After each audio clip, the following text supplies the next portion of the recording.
Okay, is it visible? Screen visible है सबको? इससे ठीक है, okay. So today we will try to complete hip joint, है ना? देखते हैं कर पाते कि नहीं। अगर हो पाता तो इट्स गुड, वरना कोई बात नहीं। तो यहाँ तक हमें, हाँ। वॉइस ब्रेकिंग हाँ, क्या कह रहे हो? Voice breaking my voice is breaking, is it breaking for everyone? Yes sir okay.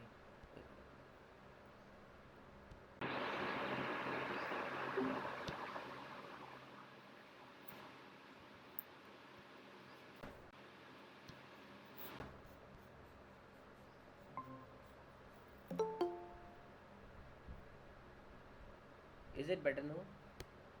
इससे ओके, ग्रेट। ठीक है। तो यहाँ तक कोई डाउट किसी को? अभी हमने हमने normally we talked about the movements of the hip joint, be it hip joint. We talked about only about hip joint flexion and extension, है ना? But that too in the close chain, जहाँ पे femur जो है that is not moving and the pelvis is moving, and with the movement of pelvis we define कि hip joint पे flexion हुआ कि एक्सटेंशन हुआ, है ना?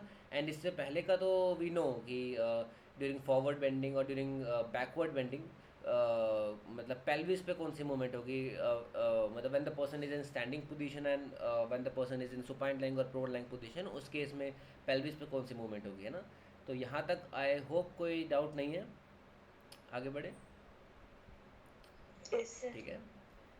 Okay, so now talking about lateral pelvic tilt. तो देखो यहाँ पे हमने ट्रेंडलबर्ग साइन डिस्कस किया था ना पहले। ट्रेंडलबर्ग साइन मीन्स कौन सी मसल का वीकनेस होता है उसमें?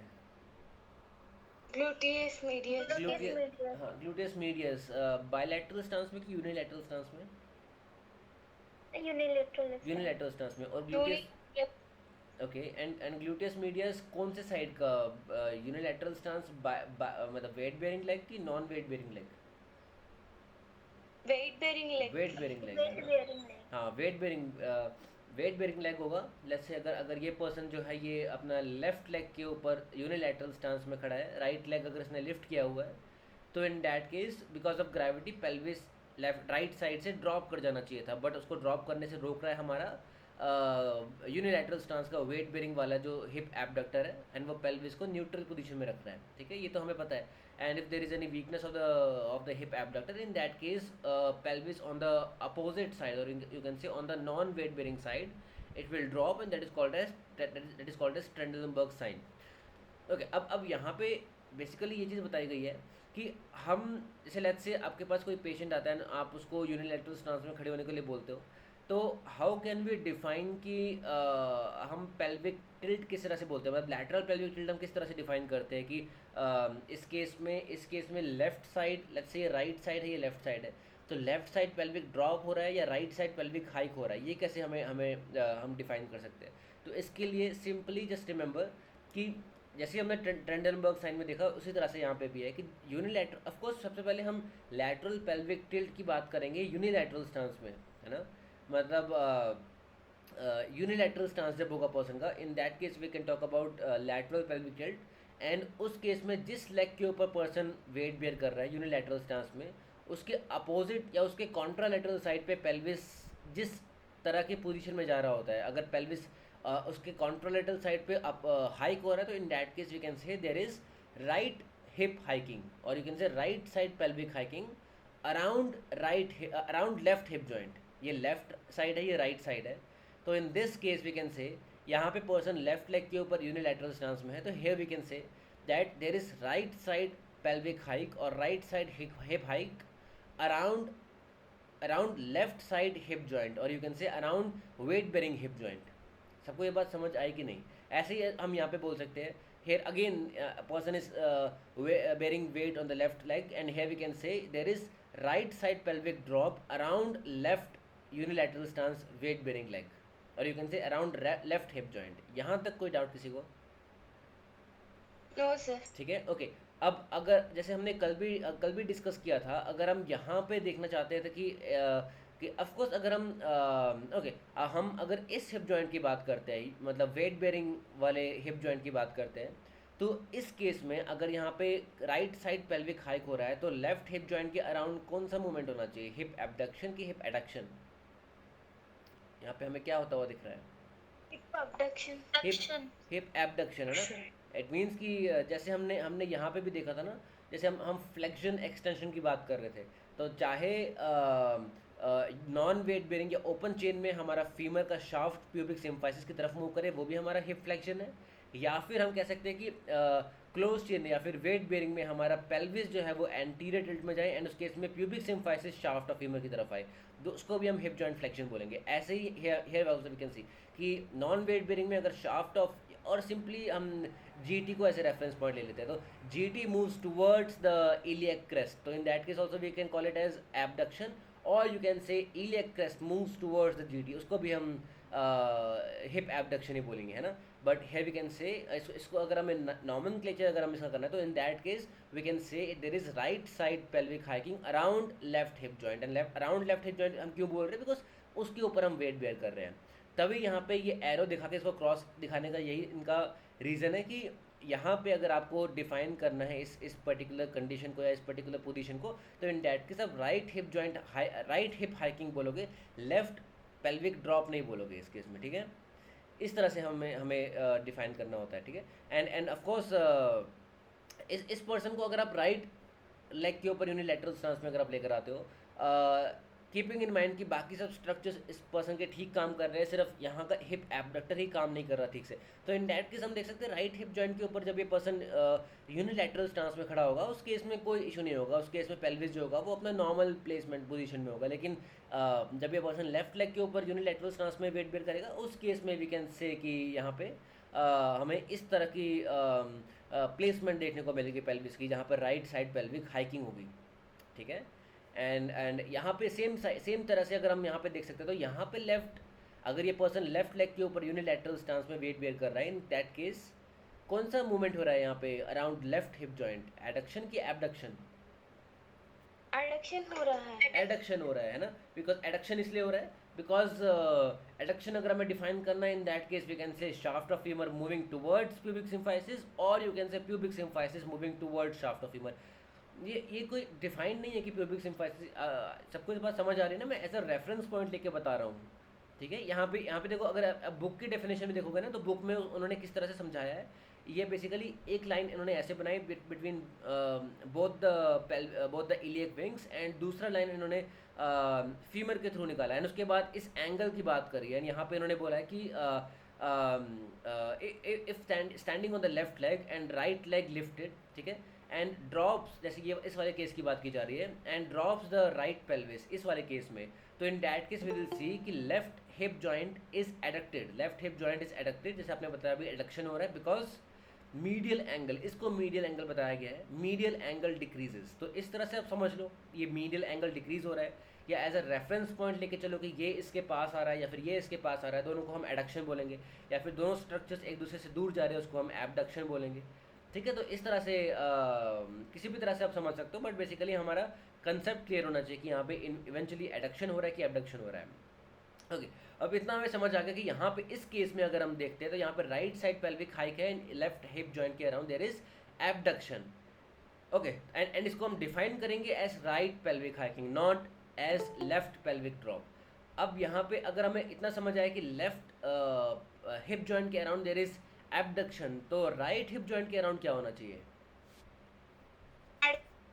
एडक्शन होना चाहिए, है ना। राइट हिप जॉइंट के अराउंड एडक्शन होना चाहिए, ठीक है। ये एक सेकेंड देखो, इस तरह से लाइक जैसे नेट ही करना,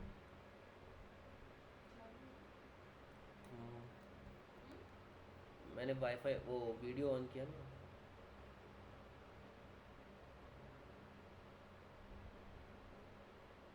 आपने ऑन किया,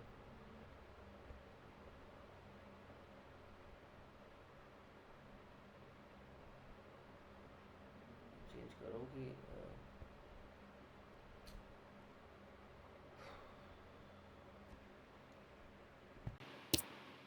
वीडियो ऑन किया ना मैंने तभी चला गया।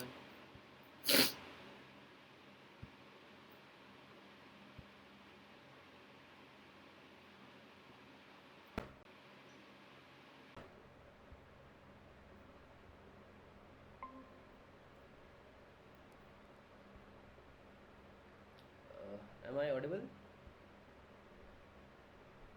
Yes, sir. Okay, I'm sorry मेरा नेट चला गया था। चलो I don't know, मैं अभी मैंने वीडियो ऑन किया था उसके बाद नेट चला गया। चलो let me just try this again. Okay, मैं दिख रहा हूँ? Yes, sir. ओके दिख ग्रेट। रहा है। ओके, तो Yes, sir. I was saying कि ये हमारा पेल्विस है एंड ये हमारा let's say left hip joint है और यू कैन से लेफ्ट फीमर है एंड ओपन। ओके, तो ये हमारा राइट फीमर है। ओके, ये राइट फीमर है, ये लेफ्ट फीमर है, ये पेल्विस है। नाउ आई एम सेइंग कि अगर इस तरह का मूवमेंट होता है, लेट्स से यहाँ पे हम बोल रहे हैं कि ये पर्सन लेफ्ट लेग के ऊपर यूनिलैटरल स्टांस में है एंड इस केस में लेफ्ट हिप जॉइंट के अराउंड पेल्विस का ड्रॉप होता है ऑन द राइट साइड, तो वी विल से कि there is right side pelvic drop around left hip joint. तो इस केस में हमें क्या समझ आता है यहाँ पे अगर हम इस तरह की मूवमेंट देख रहे हैं तो मीडियल एंगल जो है वो डिक्रीज कर रहा है लेफ्ट साइड पे। It means left hip joint के अराउंड देयर इज एडक्शन, है ना, एंड राइट हिप जॉइंट के अराउंड अगर हम देखते हैं तो देयर इज एबडक्शन, है ना। यहाँ पे देखो ये मूवमेंट हो या फिर ये मूवमेंट हो, एक ही बात है ना। तो अगर आप इस हिप जॉइंट को अगर आप नोटिस करो तो यहाँ पे देखो अगर अगर इस तरह का ये वाला मूवमेंट होगा तो in that case right hip joint के अराउंड मीडियल एंगल जो है वो क्या होगा, इंक्रीज या डिक्रीज? इंक्रीज होगा, है ना। तो it means right hip joint के around there is abduction and left hip joint के अराउंड देयर इज एडक्शन, है ना। यहाँ पे मीडियल एंगल जो है वो डिक्रीज कर रहा है लेफ्ट हिप जॉइंट के अराउंड, है ना। तो इस तरह से हम कह सकते हैं कि अगर एक पे एबडक्शन हो रहा है तो दूसरे पे एडक्शन हमें देखने को मिलेगा, ठीक है। तो ओके, सो सेम चीज़ हम यहाँ पे वी कैन सी कि ओके, सबको समझ आया ये चीज़? Yes, sir. Yes, sir. Okay, just give me a second. Yes, sir. क्या? हाँ हाँ, ओके, ठीक है। ओके, तो ओके, आई होप सबको सबको ये वाली स्लाइड सबको क्लियर है। If there is in this case where we can see there is adduction movement around this hip joint, there is abduction movement around this hip joint, and how can we define कि इस particular condition में इसको हम किस तरह से define करेंगे that this is right side pelvic hike because here the person is in unilateral stance around the left hip joint and because of that उसके contralateral side पे pelvis का जो कंडीशन होगा according to that we can define। I think ये चीज़ हमें clear है। आगे बढ़ूँ मैं? यहाँ तक क्लियर है ना? Yes, sir. Yes, sir. Okay, great. Yes, sir. Great. Okay, so now talking about lateral shifting of pelvis. So here we can see normally normally हम क्या देखते हैं when the person is in the bilateral stance, यहाँ पे ये है। Okay, bilateral stance की अगर हम बात करें but excluding the you can say the muscle activity को अगर हम exclude कर दे, in that case we can say when the person is in bilateral stance there is no you can say scope of pelvic drop और pelvic hike, है ना। मतलब कोई scope नहीं है because you can see कि person bilateral stance में let's say अगर because of gravity pelvis is trying to drop this side of the gravity is trying to drop this side of the pelvis around this hip joint, लेकिन उसको counter act again ये वाला hip joint करेगा। मतलब I think सबको समझ आ रहा है। मतलब ये हमारा जो पेल्विस है इसको दोनों साइड से हमें स्टेबिलिटी हमारे पास प्रेजेंट है। देयर इज़ नो स्कोप कि यहाँ पे ये पेल्विस किसी भी साइड से ड्रॉप कर जाए, लेकिन there can be certain cases, ये हम कह रहे हैं जहाँ पे biomechanically correct position and placement structures की है। लेकिन अगर हम यहाँ पे देखते हैं है we can see let's say in any condition जहाँ पे मे बी एक particular knee increase hyper extension में है, जेनु रेकरवेटा में है, और may be there can be muscle imbalance जहाँ पे वी कैन सी कि एक साइड की एबडक्टर एंड कॉन्ट्रालैटरल साइड की एडक्टर दोनों वीकनेस में है, तो in those cases we can see, और may be true leg length difference हमें देखने को मिल सकता है ना। तो in those cases we can see even in the bilateral stance person में हमें पेल्विक ड्रॉप देखने को मिल सकता है। यहाँ पे एक चीज़ इंपॉर्टेंट है कि इन बायलैटरल स्टांस अगर हमें पेल्विक ड्रॉप देखने को मिल रहा है, बिकॉज दैट यहाँ पे कंडीशन अप्लाइड है कि that can be only because of certain added condition. मतलब यहाँ पे हम देख रहे हैं कि ये हम बायोमैकेनिकली करेक्ट प्लेसमेंट की बात कर रहे हैं, लेकिन यहाँ पे कोई ना कोई कंडीशन हो सकती है। Only because of that we can see कि बायलैटरल स्टांस में भी मे बी नी जॉइंट पे कोई कंडीशन हो, मे बी एंकल पे कोई कंडीशन हो, और मे be as a whole leg की लेंथ में कोई डिफरेंस हो, कोई भी कंडीशन हो, या फिर मसल इम्बैलेंस या मसल वीकनेस हो एबडक्टर एंड एडक्टर का। तो in those cases we can see कि even in the bilateral stance pelvis का ड्रॉप होगा, लेकिन पेल्विस कभी हाइक नहीं करेगा। यहाँ पे हेयर वी कैन सी कि देयर कैन बी चांस, यहाँ पे पेल्विक हाइकिंग का भी चांस हो सकता है। May be we can see कि हमारा लैटिस्मस डॉर्सा का कॉन्ट्रैक्शन हो रहा है जो कि पेल्विस को हाइक करना चाह रहा है, और मे बी हमारा क्यूएल कोई बताएगा क्यूएल कौन सी मसल थी? क्वाड्रेटस लंबोरम ना, क्वाड्रेटस लंबोरम है ना, जो कि हमारा इलियक क्रेस्ट से अप टू मतलब अल्फा सारे 5 लंबर वर्टिब्रा के ट्रांसवर्स प्रोसेस से up to inferior surface of 12th rib तक अटैच होती है। तो मे बी उसकी शॉर्टनिंग है, बिकॉज ऑफ दैट कोई भी रीजन हो सकता है, because of that we can see कि हमारा पेल्विक हाइक हो सकता है। Because but here we can see कि in bilateral stance only we will see there will be a pelvic drop or and there cannot be a pelvic hike, because यहाँ पे सबसे पहले चीज़ है कि बायलैटरल स्टांस में अगर हम पेल्विक ड्रॉप की बात करते हैं तो that can be only because of the combination of abductor and adductor weakness. अगर हम यूनिलैटरल स्टांस में पेल्विक ड्रॉप की बात करते हैं, यहाँ पे here we can talk about only about abductor. जैसे अगर हम यहाँ पे देख रहे हैं, लेट्स से हम इस कंडीशन में देखते हैं, यहाँ पे पेल्विक ड्रॉप हो रहा है ऑन दिस साइड, तो here we can say कि इस साइड का यूनिलैटरल स्टांस के यूनिलैटरल साइड के जो वेट बेरिंग वाला जो लेग है, वहाँ पे जो हिप एबडक्टर है उसकी वीकनेस है, बिकॉज ऑफ दैट पेल्विस यहाँ से ड्रॉप कर गया। बट ये वाला जो लेग है ये तो हमारा लिफ्टेड स्टेट में है ना, तो यहाँ पे इस साइड की मसल्स तो अभी कोई काम की नहीं है।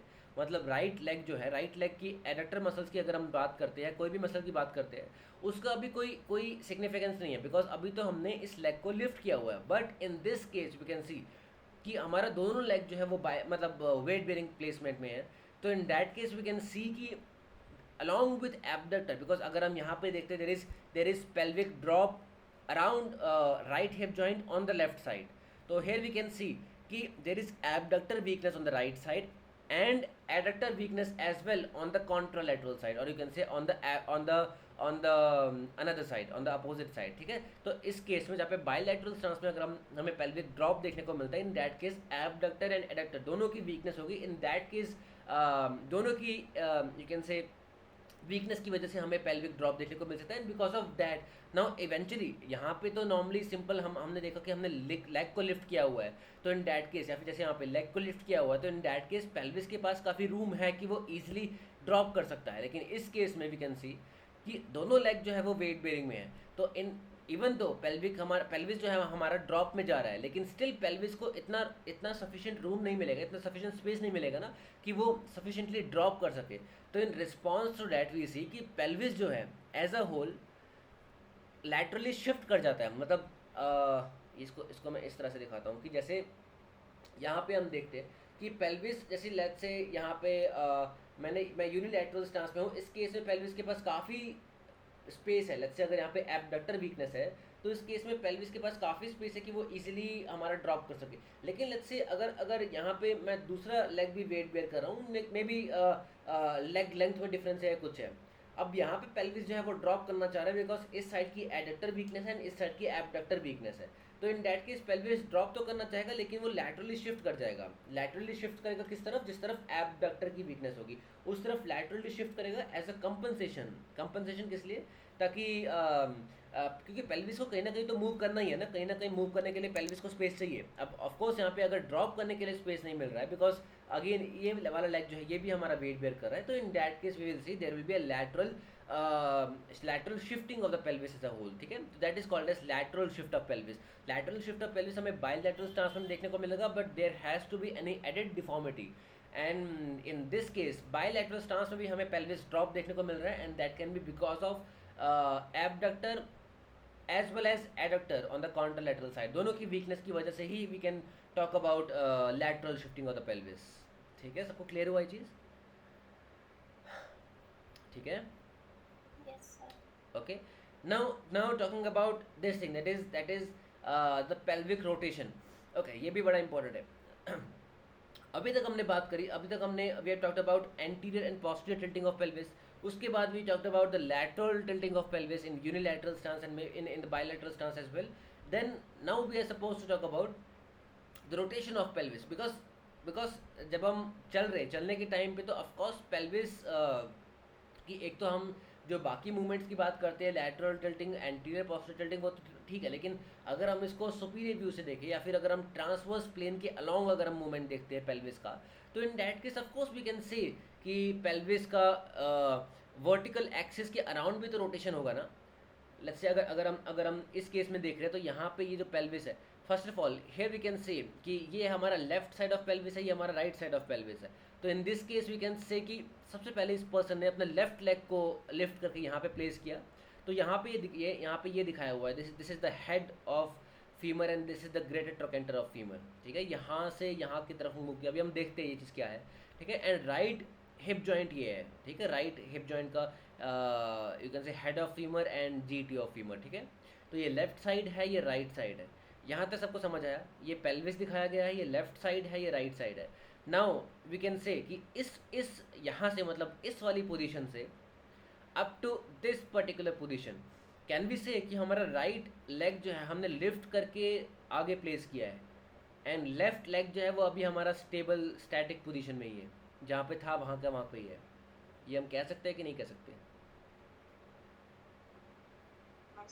Yes. सबको समझ आ रहा है कि नहीं आ Yes, रहा है? sir. सबको Yes, sir. ठीक है? Can you repeat once? मैं ओके, आई एम सेइंग कि in starting from this particular position, इस पोजीशन से अप टू दिस वन, बाकी सबको भूल जाओ अभी। ठीक है, only just keep in mind this one and this one. ठीक है, तो कैन वी से कि हेयर वी कैन से कि हमारा लेफ्ट लेग जो था, left leg was in the stance phase and even the right leg was in the stance phase, but we can see that we lifted the right leg and the right leg को हमने swing phase में लाया, and उसके बाद again हमने right leg को आगे place कर दिया। तो because of that हमारा pelvis इस placement से इस placement के अंदर आया। सबको समझ आया कि नहीं? सिंपल, हम राइट लेग को उठा के, यहाँ पे कुछ नहीं है, मैं सिंपल लैंग्वेज बोलूँ, हम राइट लेग को उठा के आगे रख रहे हैं, बस राइट लेग को उठा के आगे रख रहे हैं, तो उसकी वजह से पेल्विस हमारा यहाँ से यहाँ मूव करेगा। तो इफ़ आई आस्क यू कि अगर हम वर्टिकल एक्सेस अगर बनाना चाहें यहाँ पे, तो वर्टिकल एक्सेस या फिर किस स्ट्रक्चर के अराउंड ये पेल्विस या इस पोजीशन से इस पोजीशन की तरफ जा रहा होगा? लेफ्ट लेग के अराउंड ना? Left leg के around. है ना? ओके, ठीक है, मतलब लेफ्ट लेग और यू कैन से लेफ्ट हिप जॉइंट के अराउंड ये पेल्विस जो है यहाँ से इस पोजीशन से इस पोजीशन की तरफ आया, है ना? इसको मैं ऐसे दिखाना चाह रहा हूँ कि मतलब जैसे ये हमारा पेल्विस है। ठीक है, अब हमने यहाँ पे क्या किया, मैं इतने पेन होल्ड नहीं कर सकता एक टाइम पे, बट देखो इस तरह से हम देख रहे हैं कि ये हमने राइट लेग को लिफ्ट करके आगे प्लेस किया।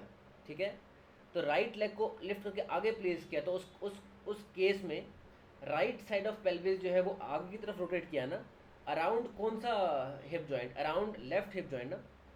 हमने राइट है ना, राइट फुट को आगे प्लेस किया, तो पेल्विस का ट्रांसवर्स प्लेन के अलोंग ये वाला मूवमेंट हुआ, रोटेशन हुआ, एंड वो रोटेशन जो हुआ वो रोटेशन हमारा लेफ्ट हिप जॉइंट के अराउंड हुआ। तो in this case can we say कि जो हमारा वेट बेरिंग वाला जो या फिर स्टांस फेस वाला जो लेग होता है या स्टांस फेस वाला जो हिप जॉइंट होता है, हमेशा उसके अराउंड हमारा मतलब वहाँ उसके थ्रू हमारा एक्सिस पास करेगा ना, वर्टिकल एक्सिस, एंड उस एक्सिस के अराउंड हमारा हमेशा पेल्विस का जो रोटेशन है वो देखने को मिलेगा। मतलब starting from this position to this position can we say कि हमारा वर्टिकल एक्सिस जो है वो पास करेगा through the left hip joint, या फिर हम इसको जनरलाइज टर्म में इस तरह से बोल सकते हैं कि हमारा जो लेग या जो फुट जो है या फिर जो हिप जॉइंट हमारा वेट बेरिंग स्टांस में होता है उसके अराउंड हमारा पेल्विस अपोजिट साइड से, उसके अराउंड हमारा पेल्विस जो है वो अपोजिट साइड से रोटेशन शो करता है, तभी हमारा हम आगे की तरफ मूव कर पाते हैं ना। आई होप सबको चीज़ समझ आई। अब आगे सेम चीज़ अगर हम इसको और कंटिन्यू करें तो हेयर वी कैन सी कि इस पोजीशन से हमें इस पोजीशन की तरफ आना है। तो हेयर वी कैन सी कि अब यहाँ से यहाँ तक, तो इस पर्टिकुलर केस में हम देख सकते हैं कि अब हमने राइट लेग जो है, राइट लेग को हमने प्लेस कर दिया एंड राइट हिप जॉइंट अब हमारा, और एक से राइट लेग जो है वो हमारा स्टांस फेज में है, लेफ्ट हिप जॉइंट जो है, लेफ्ट लेग जो है वो हमारा अब स्विंग फेज में आ गया एंड लेफ्ट लेग को हमने लिफ्ट करके फिर हमने आगे प्लेस किया यहाँ पे। अब तो यहाँ से यहाँ तक हमारा मतलब, तो इस केस में हम कह सकते हैं कि हमारा वर्टिकल एक्सिस जो पास कर रहा है वो हमारा राइट हिप जॉइंट के अराउंड पास कर रहा है, राइट हिप जॉइंट के थ्रू पास कर रहा है एंड राइट हिप जॉइंट के अराउंड हमारा पेल्विस का रोटेशन होता है, जहाँ पे ये पेल्विस इस प्लेसमेंट से इस प्लेसमेंट की तरफ आ जाता है। ठीक है, तो इतना हमें समझ आ गया कि हमारा वेट बेरिंग हिप जॉइंट के थ्रू वर्टिकल एक्सिस हमेशा पास करेगा। इसके अलावा ओके अब अगेन हम यहाँ पे अगर आ जाते हैं तो यहाँ पे लेट्स से अगेन हम यहाँ से स्टार्ट कर रहे हैं जहाँ पे हमने राइट लेग जो है, राइट लेग को हम लिफ्ट करके हमने यहाँ पे प्लेस किया एंड लेफ्ट लेग जो है वो हमारा अपनी पोजीशन में है। तो इफ़ आई आस्क यू, ये चीज़ आप अगर if that's possible for you, आप जस्ट एक बार ना स्टैंडिंग पोजीशन में आके एक बार खुद से ट्राई करो, एक बार राइट फुट को, राइट लेग को उठा के आगे की तरफ प्लेस करो एंड जस्ट सी कि राइट हिप जॉइंट के अराउंड कौन सा मूवमेंट हो रहा है, हिप एबडक्शन हो, सॉरी हिप इंटरनल रोटेशन हो रहा है कि हिप एक्सटर्नल रोटेशन हो रहा है। इसमें थोड़ा सा टाइम लग सकता है बट हाँ आप एक बार खुद से ट्राई करो। हाँ इंटरनल रोटेशन। ओके, बाकी सब भी ट्राई कर सकते हैं आप। निशा आप कह रहे हो इंटरनल रोटेशन, बाकी सब सबको क्वेश्चन समझ नहीं आया आई थिंक। इवन आप लोग सुन भी रहे हो मेरे को कि नहीं, I don't know. Sir internal rotation है, इंटरनल रोटेशन आप सब बोल रहे हो internal rotation, but internal rotation कैसे? Internal rotation I don't think internal rotation होगा, आई थिंक एक्सटर्नल रोटेशन होना चाहिए। देखो इसको अगेन मुझे इस तरह से दिखाना पड़ेगा, just give me a second.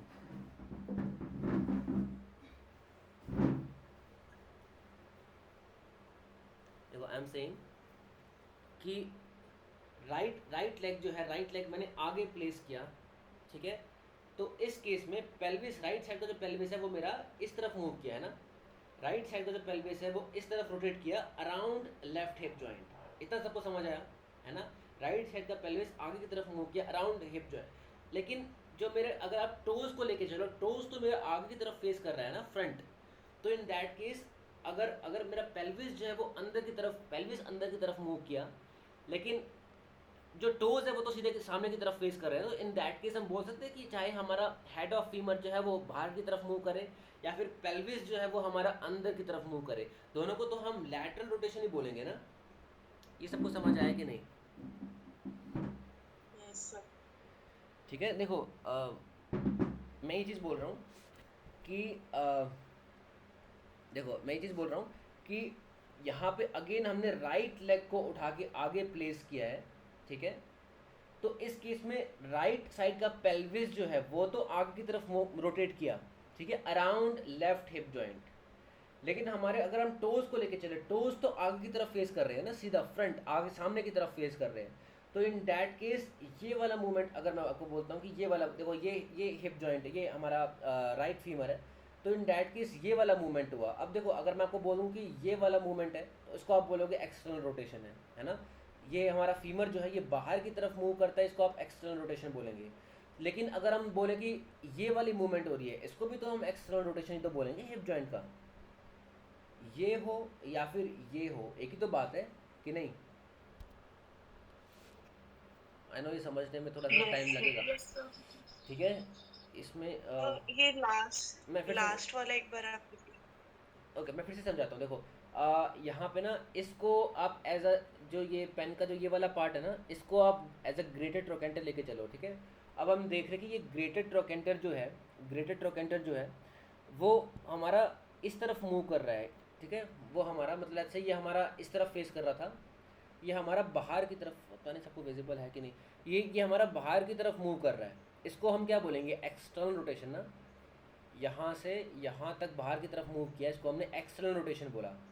या फिर मैं बोलूँ कि हमारा ये लेग जो है, हिप जॉइंट जो है वो अपनी पोजीशन में ही है, एंड फीमर सॉरी पेल्विस जो है वो हमारा अब इस तरह से मूव किया। तो ये वाली मूवमेंट या फिर ये वाली मूवमेंट एक ही तो बात है ना, कि नहीं?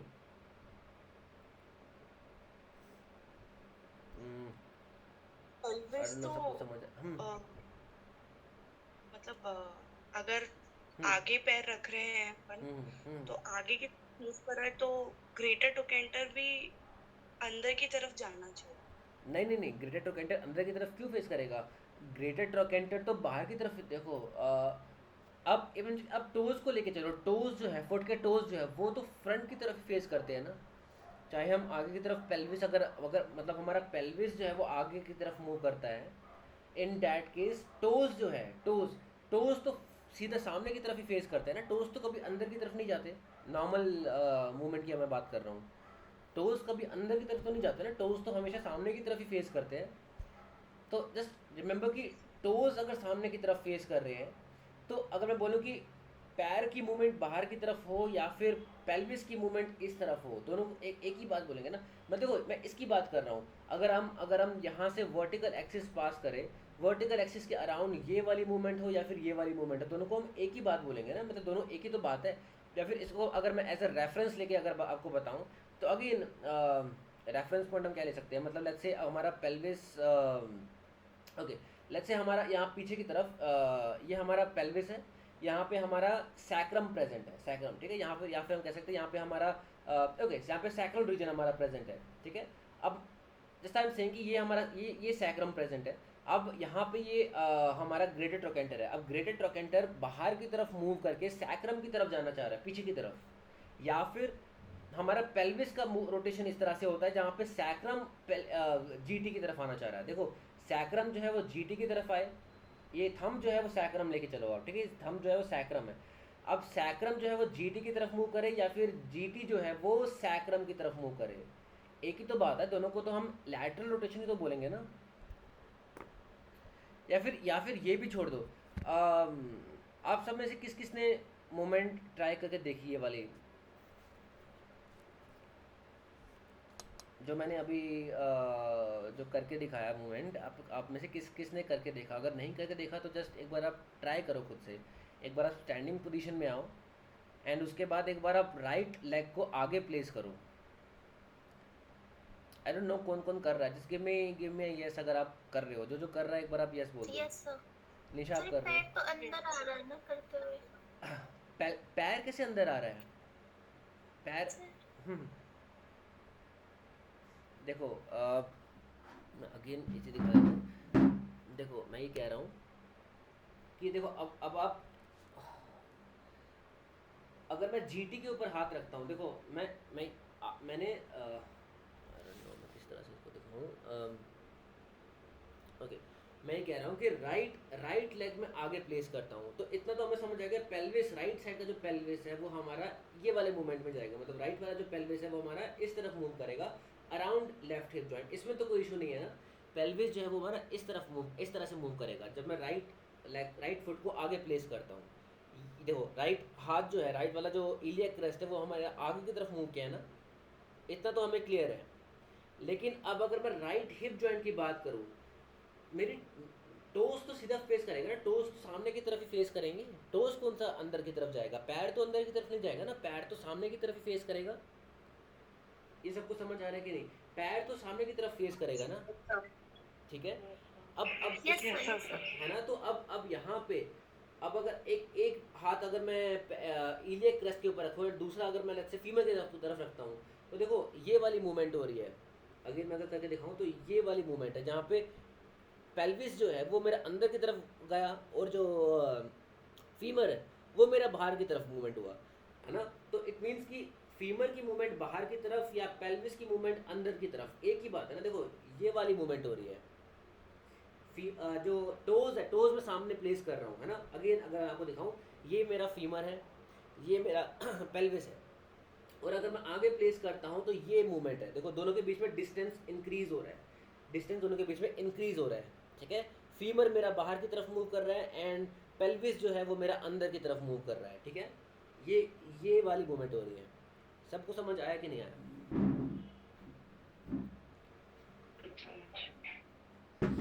Okay, I don't no. सब आ गया। ओके, देखो फिर अगेन इसको मैं इस तरह से दिखाऊँ अगेन। ये हमारा हेड ऑफ फीमर है, ये हमारा एसिटेबुलम है, ठीक है। या फिर ऐसा होल ले लो, ये हमारा पेल्विस है, ठीक है। अम, उम, उम, उम, देखो ये मैं कह रहा हूँ कि ये हमारा पेल्विस है, ये हमारा हेड ऑफ फीमर है। हम जब आगे फुट प्लेस करते हैं तो उस केस में पेल्विस की अगर हम बात कर रहे हैं, पेल्विस हमारा इस तरह से मूव कर रहा है, इतना हमें समझ आ गया। अब ये जो फीमर है, फीमर की ये वाली मूवमेंट होगी ना, मतलब अब देखो देखो ये मूवमेंट हो रही है, ये सबको समझ आ रहा है। जब मैंने राइट फुट को आगे प्लेस किया तो ये वाली मूवमेंट होगी। तो ये वाली मूवमेंट क्या होती है? लैटरल रोटेशन है ना। राइट हिप जॉइंट जो है, राइट हिप जॉइंट के अराउंड अगर हेड ऑफ फीमर हमारा बाहर की तरफ मूव करता है, उसको हम लैटरल रोटेशन बोलते हैं ना। तो यही तो मूवमेंट हो रहा है, ठीक है। मतलब राइट साइड का पेल्विस जो है वो ऐसे इस तरफ मूव करेगा। और you can say right leg को जब मैं, राइट फुट को जब मैं आगे प्लेस करता हूँ तो ये वाला मूवमेंट होगा। तो यहाँ पे अगर आप ध्यान दो तो ये वाला मूवमेंट हो रहा है ना, ये वाला मूवमेंट हो रहा है। तो उसको तो हम लैटरल रोटेशन बोलते हैं कि नहीं? Yes, sir. Yes, ठीक है। yes, sir. इसको आप एक बार जब खुद चलने के टाइम पे ना खुद से इसको विजुअलाइज करना, तब ये चीज़ ज़्यादा अच्छे से समझ आएगी। लेकिन यहाँ पे ये चीज़ समझ लो कि देखो ये वाली मूवमेंट होगी जब हमने पेल्विस को आगे प्लेस किया, जब हमने राइट फुट को आगे प्लेस किया। उस केस में आई थिंक ये वाला एग्जांपल सबसे अच्छे से काम किया मेरे ख्याल से। तो राइट हिप जॉइंट के अराउंड हमारा लैटरल रोटेशन हुआ। और अगर हम सेम केस में, अभी हमारा लेफ्ट लेग क्या है? लेफ्ट लेग तो हमारा अभी स्टांस फेज में है ना, लेफ्ट लेग तो स्टांस फेज में है।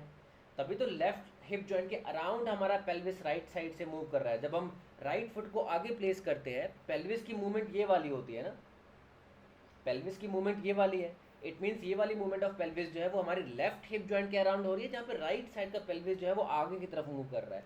तो इन दैट केस हमने इतना समझा कि राइट साइड का हिप जॉइंट जो है वो इस तरह से मूव कर रहा है, या फिर हम बोल सकते हैं राइट हिप जॉइंट के अराउंड लैटरल रोटेशन हो रहा है। तो कैन वी से कि हमारा लेफ्ट हिप जॉइंट के अराउंड इंटरनल रोटेशन होगा? इसको हम इंटरनल रोटेशन बोलेंगे ना। देखो this is lateral rotation, this is medial rotation, और you can say internal rotation. तो इसको भी हम इंटरनल रोटेशन बोल सकते हैं, या फिर इसको भी हम इंटरनल रोटेशन बोल सकते हैं ना। ये भी तो इंटरनल रोटेशन ही है कि नहीं? yes, sir. ओके, ठीक है। तो इट मीन्स जब हमने राइट फुट को आगे प्लेस किया तो, और लेफ्ट फुट जो है वो हमारा वेट बेरिंग में है, तो in that case we can say कि हमारा राइट हिप जॉइंट या फिर जो स्विंग फेस वाला जो फुट होता है, उस साइड का सबसे पहले पेल्विस जो है वो हमारा आगे की तरफ मूव करता है, रोटेट करता है। And in that case swing face वाला जो हिप जॉइंट है वो हमारा लैटरल रोटेशन में जाएगा।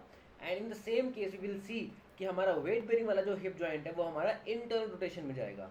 ये इंटरनल रोटेशन है ना, ये इंटरनल रोटेशन होता है, या फिर इसको भी हम इंटरनल रोटेशन बोलेंगे। आई होप सबको आइडिया लगा इसके बारे में, Yes, sir. ठीक है। Yes, sir. ओके,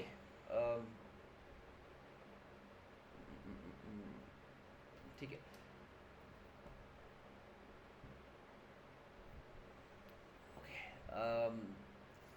ओके, अब देखो, अब हमें इतना समझ आ गया ना।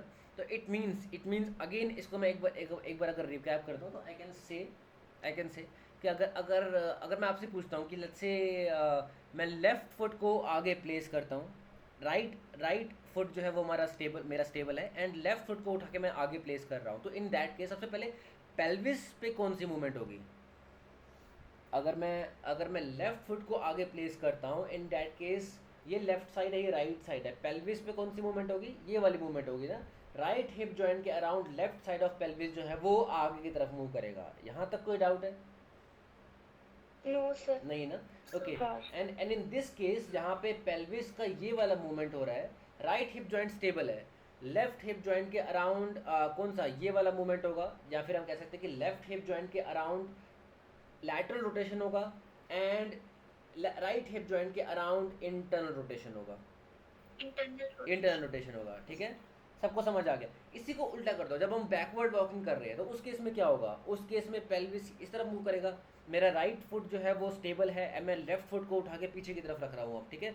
तो उस केस में क्या होगा, राइट फुट जो है वो मेरा इस तरफ मूव करेगा। अब मेरा बैकवर्ड मूवमेंट के टाइम पे राइट हिप जॉइंट के अराउंड लैटरल रोटेशन होगा एंड लेफ्ट हिप जॉइंट के अराउंड इंटरनल रोटेशन होगा, ठीक है। ये चीज़ थोड़ा सा टाइम लगेगा, इसको थोड़ा सा ना बार बार इसको, अगर जब आप इसी तरह से अगर आप मे बी नोटबुक लेके अगर आप ट्राई करोगे, या फिर अगर आप खुद से बेटर होगे, अगर आप खुद से स्टैंडिंग पोजीशन में आके आप खुद से जब मूवमेंट करके देखोगे ना, तो आपको वो चीज़ और अच्छे से समझ आएगी कि आपका हिप जॉइंट जो है वो कौन से टाइप के रोटेशन में जा रहा है जब आप कौन सा मूवमेंट कर रहे हो, ठीक है।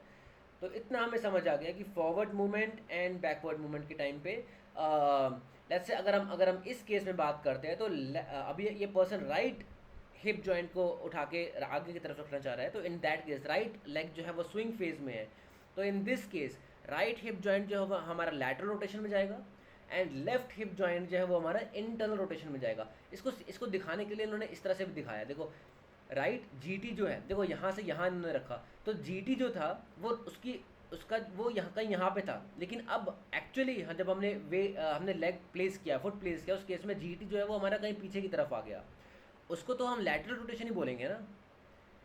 यहाँ से यहाँ की तरफ जीटी आ जाएगा, तो इसका मतलब एज अ होल पूरा जो फीमर है वो बाहर की तरफ मूव किया ना, तो उसको भी तो हम लैटरल रोटेशन बोलेंगे।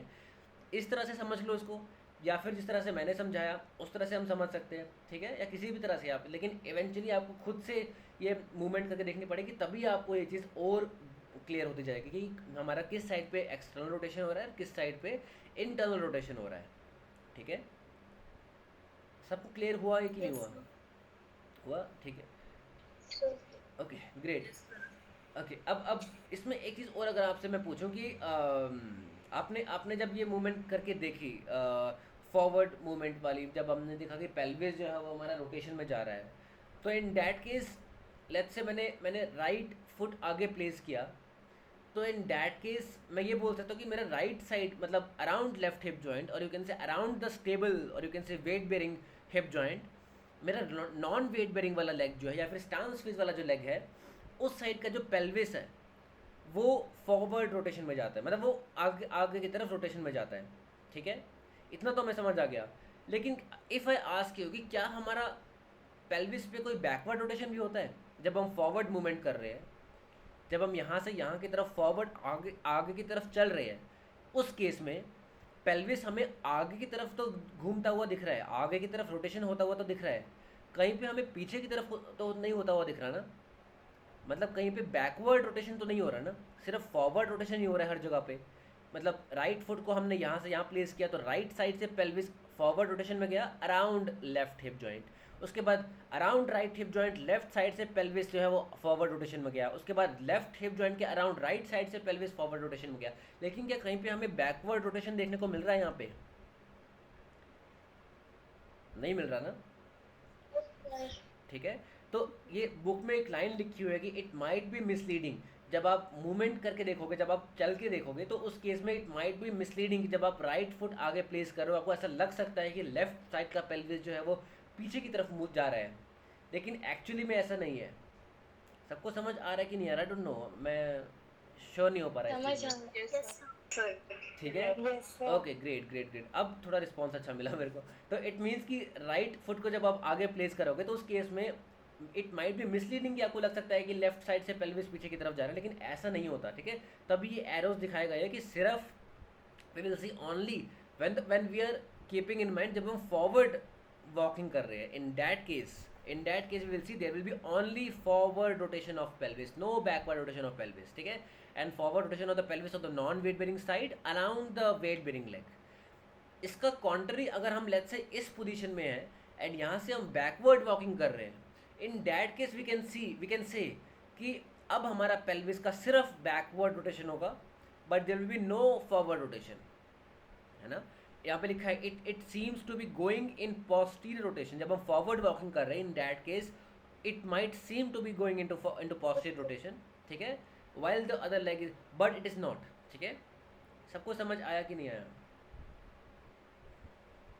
Yes, sir. Yes, sir. Yes, sir. ठीक है, ओके ओके ग्रेट। सो ठीक है, ये चीज़ इंपॉर्टेंट थी। एंड नो बस लास्ट चीज़ है, दैट इज़ लास्ट चीज़ मतलब इस वाले की लास्ट चीज़ है, that is hip joint musculature. ये मैं डिस्कस कर चुका हूँ। Just simply remember this thing that with with 0 degree with 90 degree of hip flexion we can see कि द प्लेसमेंट, जो मसल्स की हमारी प्लेसमेंट होती है, that changes in such a way that we can see that उनका जो movement arm है that increases for internal rotation. और you can simply say that piriformis जो है, pyriformis in 0 degree or you can say normal neutral position of hip joint, it plays the role of lateral rotator. pyriformis हमारी कहाँ से कहाँ तक आ रही थी, हमारी सैक्रम से जा रही थी ना, अप टू कहाँ तक, sacrum से greater to the जीटी तक GT जा रही of थी, हाँ है ना। तो लेकिन वी कैन सी कि अगर हम हिप जॉइंट को 90 डिग्री फ्लेक्स करते हैं, in that case pyriformis starts acting as an internal rotator, ठीक है बस। But apart from that we can say that it acts as an external rotator, ठीक है। questions might be asked from this thing, तो इसलिए ये चीज़ मैंने डाल दी इसमें। and eventually there is one condition that is called as lateral hip pain, ठीक है, और you can say subtrochanteric bursitis। तो बेसिकली है क्या ये, this is the head of femur. ये हम इसको सुपीरियर व्यू से देख रहे हैं। दिस इज कोई मेरे को पता था ये क्या है, ये हमारा हेड ऑफ फीमर है। ये क्या है, fovea capitis, exactly fovea capitis है, ये हमारा ग्रेटर ट्रोकेंटर है। तो here we can see we have got certain facets, है ना, हमारे यहाँ पे कुछ फेसेट्स होते हैं जीटी के ऊपर, anterior facet, lateral facet, posterior facet and एक इंफीरियर एक फेसेट और होता है, पोस्टीरियर सुपीरियर फेसेट। ओके हाँ, okay, so we have got a anterior facet, posterior facet, lateral facet and एक posterior superior facet, जो कि यहाँ पे नहीं दिखाया। तो simply we can see कि इनमें से only on the anterior facet we see that there is gluteus minimus that is attached.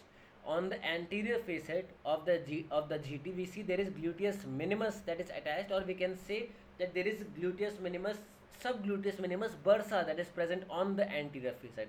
Likewise we can see on the lateral facet we can see हमारे पास gluteus medius का attachment होता है on the lateral. Just remember ये चीज़, ठीक है।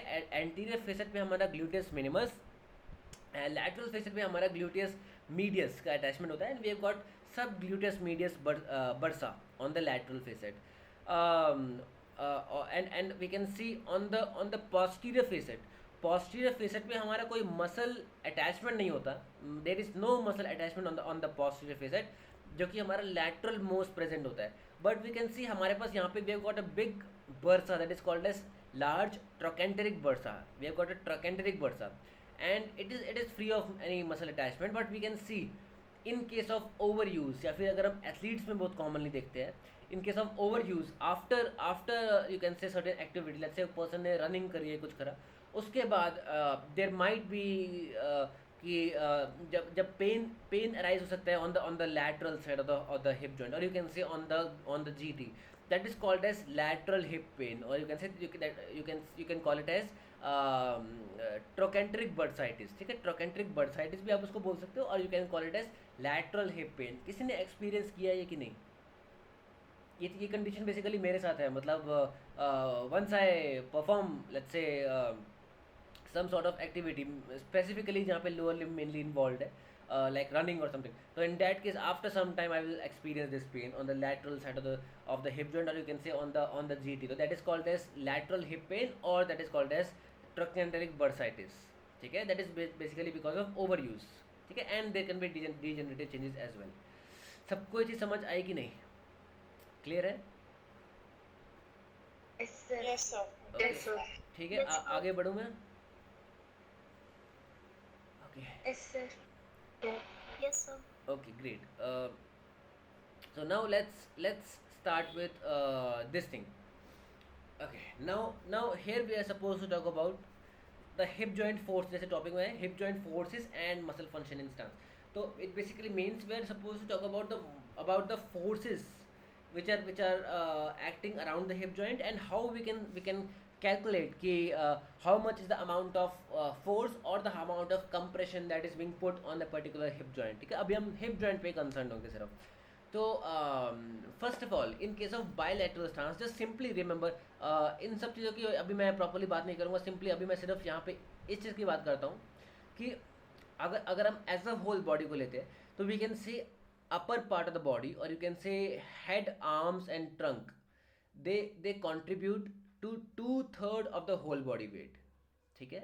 And both the lower limb, they contribute to 1/3 of the whole body weight. ये सबको समझ आया कि नहीं?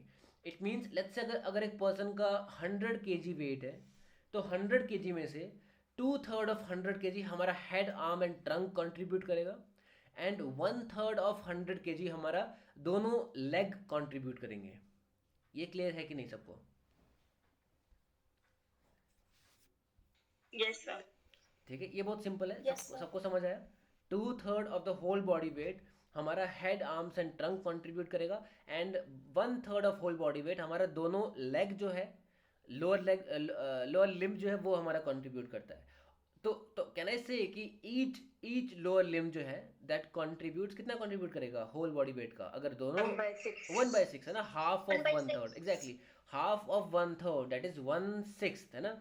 ओके, तो इट मीन्स कि अगर मैं आपको बोलता हूँ कि एक पर्सन का वेट 100 kg है, तो I think you can easily calculate the weight of each leg of that person, और you can calculate the weight of head, arm, trunk as a whole. यहाँ तक कोई डाउट? यहाँ तक क्लियर है? Yes, sir. ठीक है, यहाँ तक क्लियर है.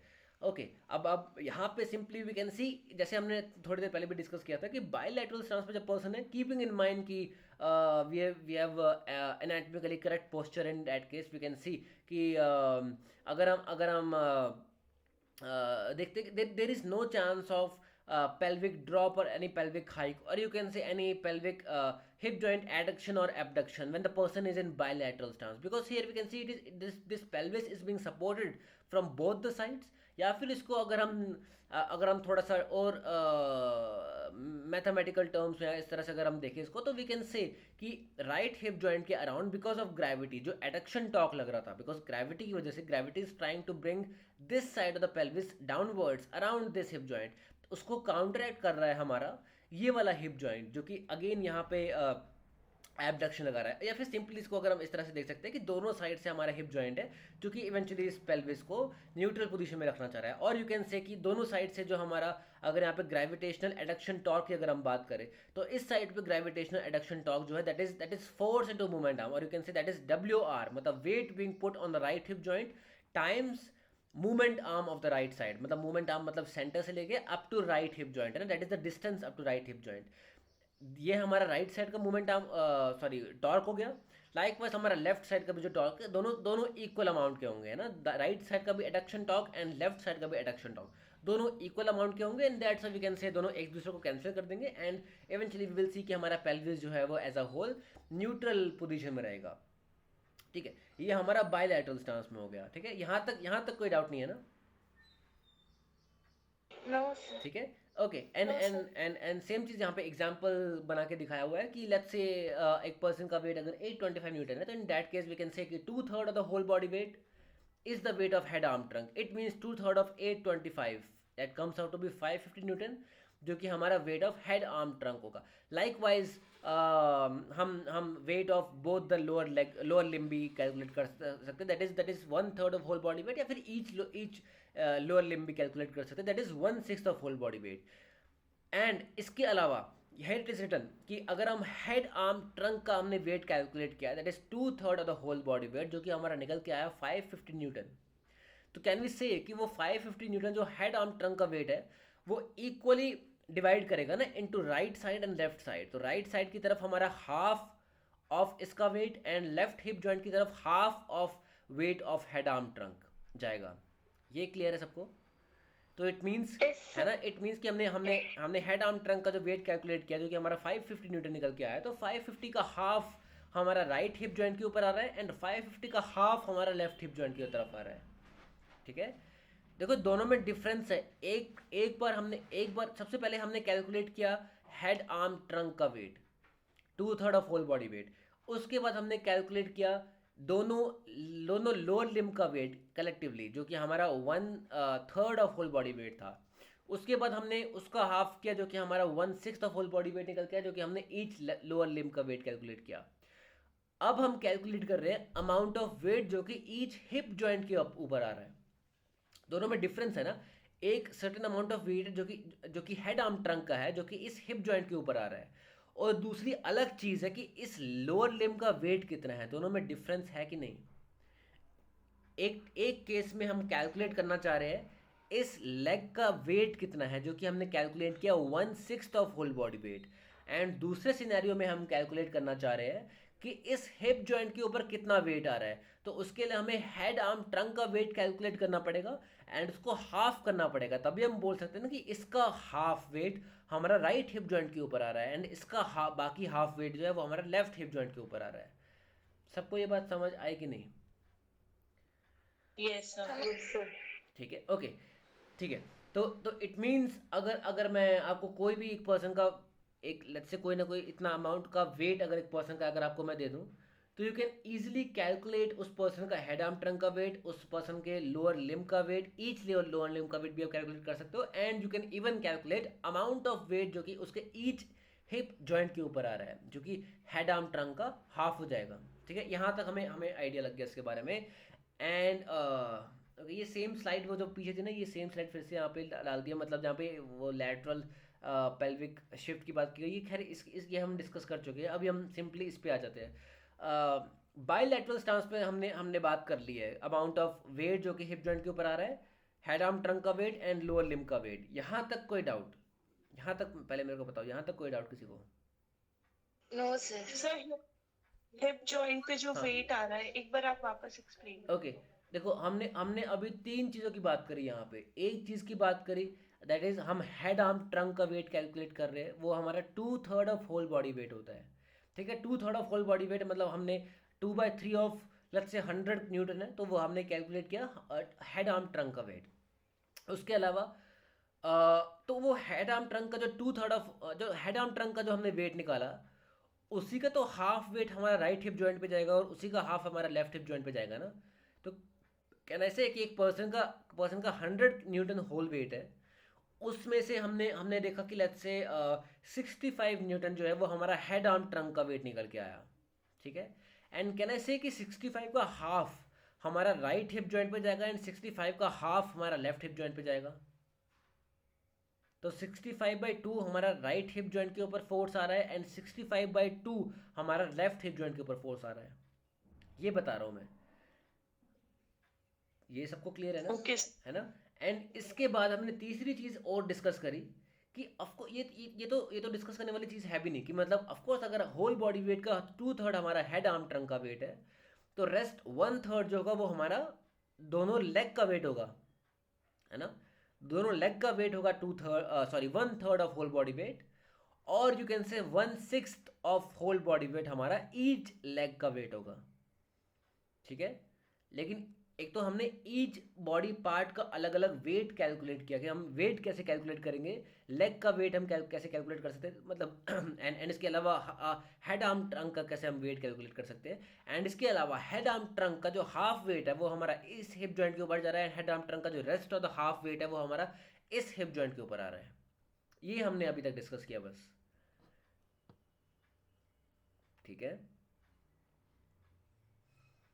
Yes sir. ओके, ठीक है। Now let's make it even more interesting. तो इसमें अब हम इसको अगर पर्सन को यूनिलैटरल स्टांस में ले आएंगे, सिंपल यूनिलैटरल स्टांस में कोई मुश्किल कुछ नहीं है। अगर हमें हमें ये कंसेप्ट समझ आ गया ना, ये वाला कंसेप्ट अगर हमें समझ आ गया, तो वी कैन ईजिली से कि अगर लेट्स से इस पर्सन को अगर हम यूनिलैटरल स्टांस में आते हैं, कौन से लेग के ऊपर इसको हम वेट बेयर कराए, लेट्स से हम इसको राइट हिप जॉइंट के ऊपर वेट बेयर कराते हैं, लेफ्ट लेग इस पर्सन ने लिफ्ट कर दिया है, तो इन दैट केस अब अगर मैं आपसे पूछता हूँ कि राइट हिप जॉइंट के ऊपर कितना फोर्स आएगा, हेड आर्म ट्रंक का तो फोर्स आएगा फॉर श्योर, है ना? इसमें तो कोई डाउट नहीं है। हेड आर्म्स एंड ट्रंक का वेट तो फॉर श्योर हमारा राइट हिप जॉइंट के ऊपर आएगा। कहना इससे कि मेरा लेफ्ट लेग जो मैंने लिफ्ट किया हुआ है, लिफ्टेड लेग जो है, उसका भी तो वेट इवेंचुअली हमारा ऐड हो जाएगा, वो सारा वेट भी तो हमारा राइट हिप जॉइंट को ही लेना पड़ेगा। बट इसका मतलब है ना, इसका मतलब अगर ये पर्सन यूनिलैटरल स्टांस में है एंड इस पर्सन ने लेफ्ट लेग को लिफ्ट किया है, तो कहना इससे कि राइट हिप जॉइंट के ऊपर अगर हमें अमाउंट ऑफ फोर्स कैलकुलेट करना है, तो इन दैट केस मुझे हेड आर्म ट्रंक प्लस मतलब हेड आर्म ट्रंक का वेट प्लस लिफ्टेड लेग का वेट दोनों को ऐड करना पड़ेगा, तभी मैं बोल सकता हूँ कि राइट हिप जॉइंट के ऊपर कितना वेट टोटल पड़ रहा है। जब ये पर्सन यूनिलैटरल स्टांस में है, इसमें कोई डाउट? देखो यहाँ पे, नो सर। ठीक है, एग्जाम्पल से मैं अगर दिखाता हूँ, देखो ये तो हमने देख लिया, 1/6 ऑफ होल बॉडी वेट मतलब हमारा ईच लेग का वेट होगा। खैर इसको हम छोड़ देते हैं। यहाँ पे हम देख रहे हैं कि अगर अगर पर्सन का वेट अगेन 825 न्यूटन है, हमने इतना इतना कैलकुलेट कर लिया था कि 2/3 of whole body weight, 2/3 of 825, जो कि हमारा हेड आर्म्स ट्रंक का वेट होगा, जो कि हमारा निकल के आया था 550 न्यूटन। इतना तो हमें पता है। इसके अलावा लिफ्टेड लेग जो है उसका वेट अगर हमें कैलकुलेट करना है, that is 1/6 of whole body weight, ये भी हमें पता है। तो इट मीन्स 1/6 ऑफ 825, जो कि हमारा निकल के आया कितना, 1/6 ऑफ वो बॉडी वेट निकल के आया 137.5 न्यूटन। तो अगर अब हमें इसको ऐड करना पड़ेगा ना, हमें हेड आर्म ट्रंक के वेट को प्लस लिफ्टेड लेग के वेट को हमें ऐड करना है। एंड हम बोल सकते हैं कि ये कंबाइंड वेट, मतलब अगर मैं एनसर्कल करूँ तो मेरे को इतना एनसर्कल करना पड़ेगा ना, यहाँ से लेके एक्सक्लूडिंग दिस हिप जॉइंट, इसके अलावा ये सारा का सारा वेट जो है, ये सारा का सारा मेरे राइट हिप जॉइंट को वेट बेयर करना पड़ रहा है ना। तो इट मीन्स मुझे head arm trunk plus lifted leg दोनों के वेट को ऐड करना पड़ेगा, और दोनों का वेट मेरा इवेंचुअली राइट हिप जॉइंट के ऊपर आएगा। क्लियर हुआ कि नहीं हुआ सबको? Yes sir. ठीक है, Yes, क्लियर sir. हुआ? तो कैन आई से कि मेरा हेड आर्म ट्रंक का जो वेट है वो मेरा 2/3 ऑफ होल बॉडी वेट है, एंड ईच लेग का वेट जो होता है वो हमारा 1/6 ऑफ होल बॉडी वेट होता है। तो 2/3 plus 1/6 that comes out to be 5/6, है ना? 5/6. है ना? 2/3 प्लस 1/6, है ना? इसमें आई थिंक किसी को इशू तो नहीं होना चाहिए। फ्रैक्शंस को हम कैसे ऐड करते हैं, दोनों को डिनोमिनेटर को हम वो लेते हैं ना, एलसीएम लेते हैं, उसके बाद हम कैलकुलेट करते हैं, LCM लेके. है ना? तो आई थिंक ये सबको क्लियर है। तो इट मीन्स कि हम 2/3, 2/3 प्लस 1/6 दोनों को हम ऐड करेंगे, and eventually that comes out to be 5/6। It means 5/6 of whole body weight हमारा राइट हिप जॉइंट के ऊपर आ रहा है। ठीक है, तनिषा कुछ कह रहे थे? No sir. ओके ओके, ठीक है, आपने माइक ऑन किया था। सबको समझ आ रहा है कि नहीं? Yes, sir. ठीक है, Yes, sir. तो इसका मतलब अभी हम यहाँ तक पहुँच गए हैं कि 5/6 ऑफ होल बॉडी वेट, अगर पर्सन यूनिलैटरल स्टांस में है, तो in that case we can say कि 5/6 of whole body weight each hip joint के ऊपर आता है, एक एक वेट बेरिंग हिप जॉइंट के ऊपर आएगा, only when the person is in the unilateral stance. Bilateral stance की अभी हम बात नहीं कर रहे हैं, हम यूनिलैटरल स्टांस की बात कर रहे हैं। हम ये वाली इमेज को देते हैं, ये बेटर है। इस केस में मैं बोल सकता हूँ, अगर इस हिप जॉइंट के ऊपर अगर मुझे अमाउंट ऑफ वेट कैलकुलेट करना है, तो मुझे इस पर्सन का हेड आर्म ट्रंक का वेट कैलकुलेट करना पड़ेगा, प्लस इसका वेट कैलकुलेट करना पड़ेगा, मतलब 2/3 of whole body weight calculate करना पड़ेगा, plus 1/6 of whole body weight calculate करना पड़ेगा। इन दोनों को ऐड करना पड़ेगा, that is the total amount of weight जो कि हमारा इस हिप जॉइंट के ऊपर आ रहा है। या फिर सिंपली 2/3 प्लस 1/6 मतलब 5/6 में ऑफ होल बॉडी वेट अगर मैं कैलकुलेट करूँगा, वो मेरा इस हिप जॉइंट के ऊपर वेट आ जाएगा, इस हिप जॉइंट के ऊपर कितना अमाउंट का वेट आ रहा है। ठीक है, इसको अगर हम एग्जाम्पल से अगर हम यहाँ पे देख, नहीं यहाँ पे नहीं, अभी सिंपली हम इसकी बात करेंगे अभी, लेकिन ओके, यहाँ पे दिखाया हुआ है कि 2/3 plus 1/6 that is 5/6। It means 5/6 of 825, that is the amount जो कि हमारा निकल के आएगा, जो भी वेट निकल के आ रहा है 687.5। इट मीन्स 687.5 न्यूटन का वेट जो है, वो उतना अमाउंट का वेट हमारा इतना इस हिप जॉइंट के ऊपर, वेट बेरिंग हिप जॉइंट के ऊपर आता है when the person is in unilateral stance. यहाँ तक कोई डाउट? यहाँ तक इस पर्टिकुलर पॉइंट तक कोई डाउट किसी को? No, sir. सर। ठीक है, इसको रिवाइज पक्का करना क्लास के बाद में, वरना ये चीज़ एंड बहुत बेसिक सी चीज़ है। इंटरेस्टिंग है कि नहीं, या फिर बोरिंग है? इंटरेस्टिंग है कि नहीं, इतना बता दो। ओके ठीक है, इंटरेस्टिंग लग रहा है, चलो फिर ठीक है, फिर आगे बढ़ते हैं। ठीक है, ज़्यादा तो नहीं हो रहा, कि समझ आ रहा है? इसके बाद मैं एक दो चीज़ों की और बात करूंगा, उसके बाद हम रुक जाएंगे। मतलब एक आध मैं कंप्रेशन की बात करूंगा, हिप जॉइंट कंप्रेशन की, उसके बाद मैं रुक जाऊंगा, उसके बाद फिर बाकी हम कल डिस्कस करेंगे, बिकॉज सारा अगर अभी डिस्कस कर लिया तो वो ज़्यादा हो जाएगा। तो इसलिए आई थिंक यहाँ तक, बट आई वांट कि जितना हम कर रहे हैं उतना हम अच्छे से कवर करें। तो यहाँ तक कोई डाउट नहीं है, इतना मैं चाहता हूँ यहाँ तक कोई डाउट किसी को ना हो कि हम कैसे, अगर मैं आपसे अब मैं अगर आपसे पूछूं कि अगर एक पर्सन का अगर आपको मैं वेट दे दूँ सिर्फ, अगर आपको मैं बोलता हूँ कि उस पर्सन का हेड आर्म ट्रंक का वेट अगर हमें कैलकुलेट करना है, आप कैलकुलेट कर सकते हो। उस पर्सन का दोनों दोनों लेग का वेट कैलकुलेट करना है या फिर ईच लेग का वेट कैलकुलेट करना है, वो आप कर सकते हो। या फिर वो पर्सन बायलैटरल स्टांस में अगर है, उस केस में वो उसके ईच हिप जॉइंट के ऊपर कितना वेट आ रहा है वो आप कैलकुलेट कर सकते हो। या फिर वो पर्सन जब यूनिलैटरल स्टांस में आता है, उस केस में ईच हिप जॉइंट के ऊपर कितना वेट आता है वो भी आपको कैलकुलेट करना आ जाएगा। ये 4-5 चीज़ें आई होप सब कर सकते हो अभी। Yes sir. ठीक है, Yes, sir. Okay great. Now let's talk about a concept that is called as, okay यहाँ पे इससे पहले ये क्या है, person standing on right leg, ये सेम चीज़ वही है कि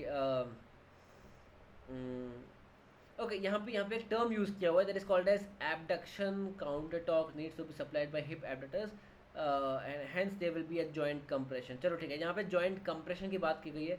पहले हम एक जॉइंट कंप्रेशन टर्म को समझ लेते हैं। सिंपली किसी भी जॉइंट के ऊपर अगर आपसे दो चीज़ें पूछी जा सकती है। अगर आपसे अगर ये पूछते कि एक हिप जॉइंट के ऊपर कितना फोर्स आ रहा है या कितना वेट आ रहा है, तो वो तो हम इजीली कैलकुलेट कर सकते हैं। जैसे हमने अभी कैलकुलेट किया इस हिप जॉइंट के लिए ना, कि ये वेट हमने ऐड किया एंड हमने इवेंचुअली कैलकुलेट किया कि इस हिप जॉइंट के ऊपर कितना वेट आ रहा है इस पोजीशन में। अब अगर मैं आपको बोलता हूँ कि इस हिप जॉइंट के ऊपर कितना कंप्रेशन आ रहा है, कंप्रेशन दूसरा टर्म है।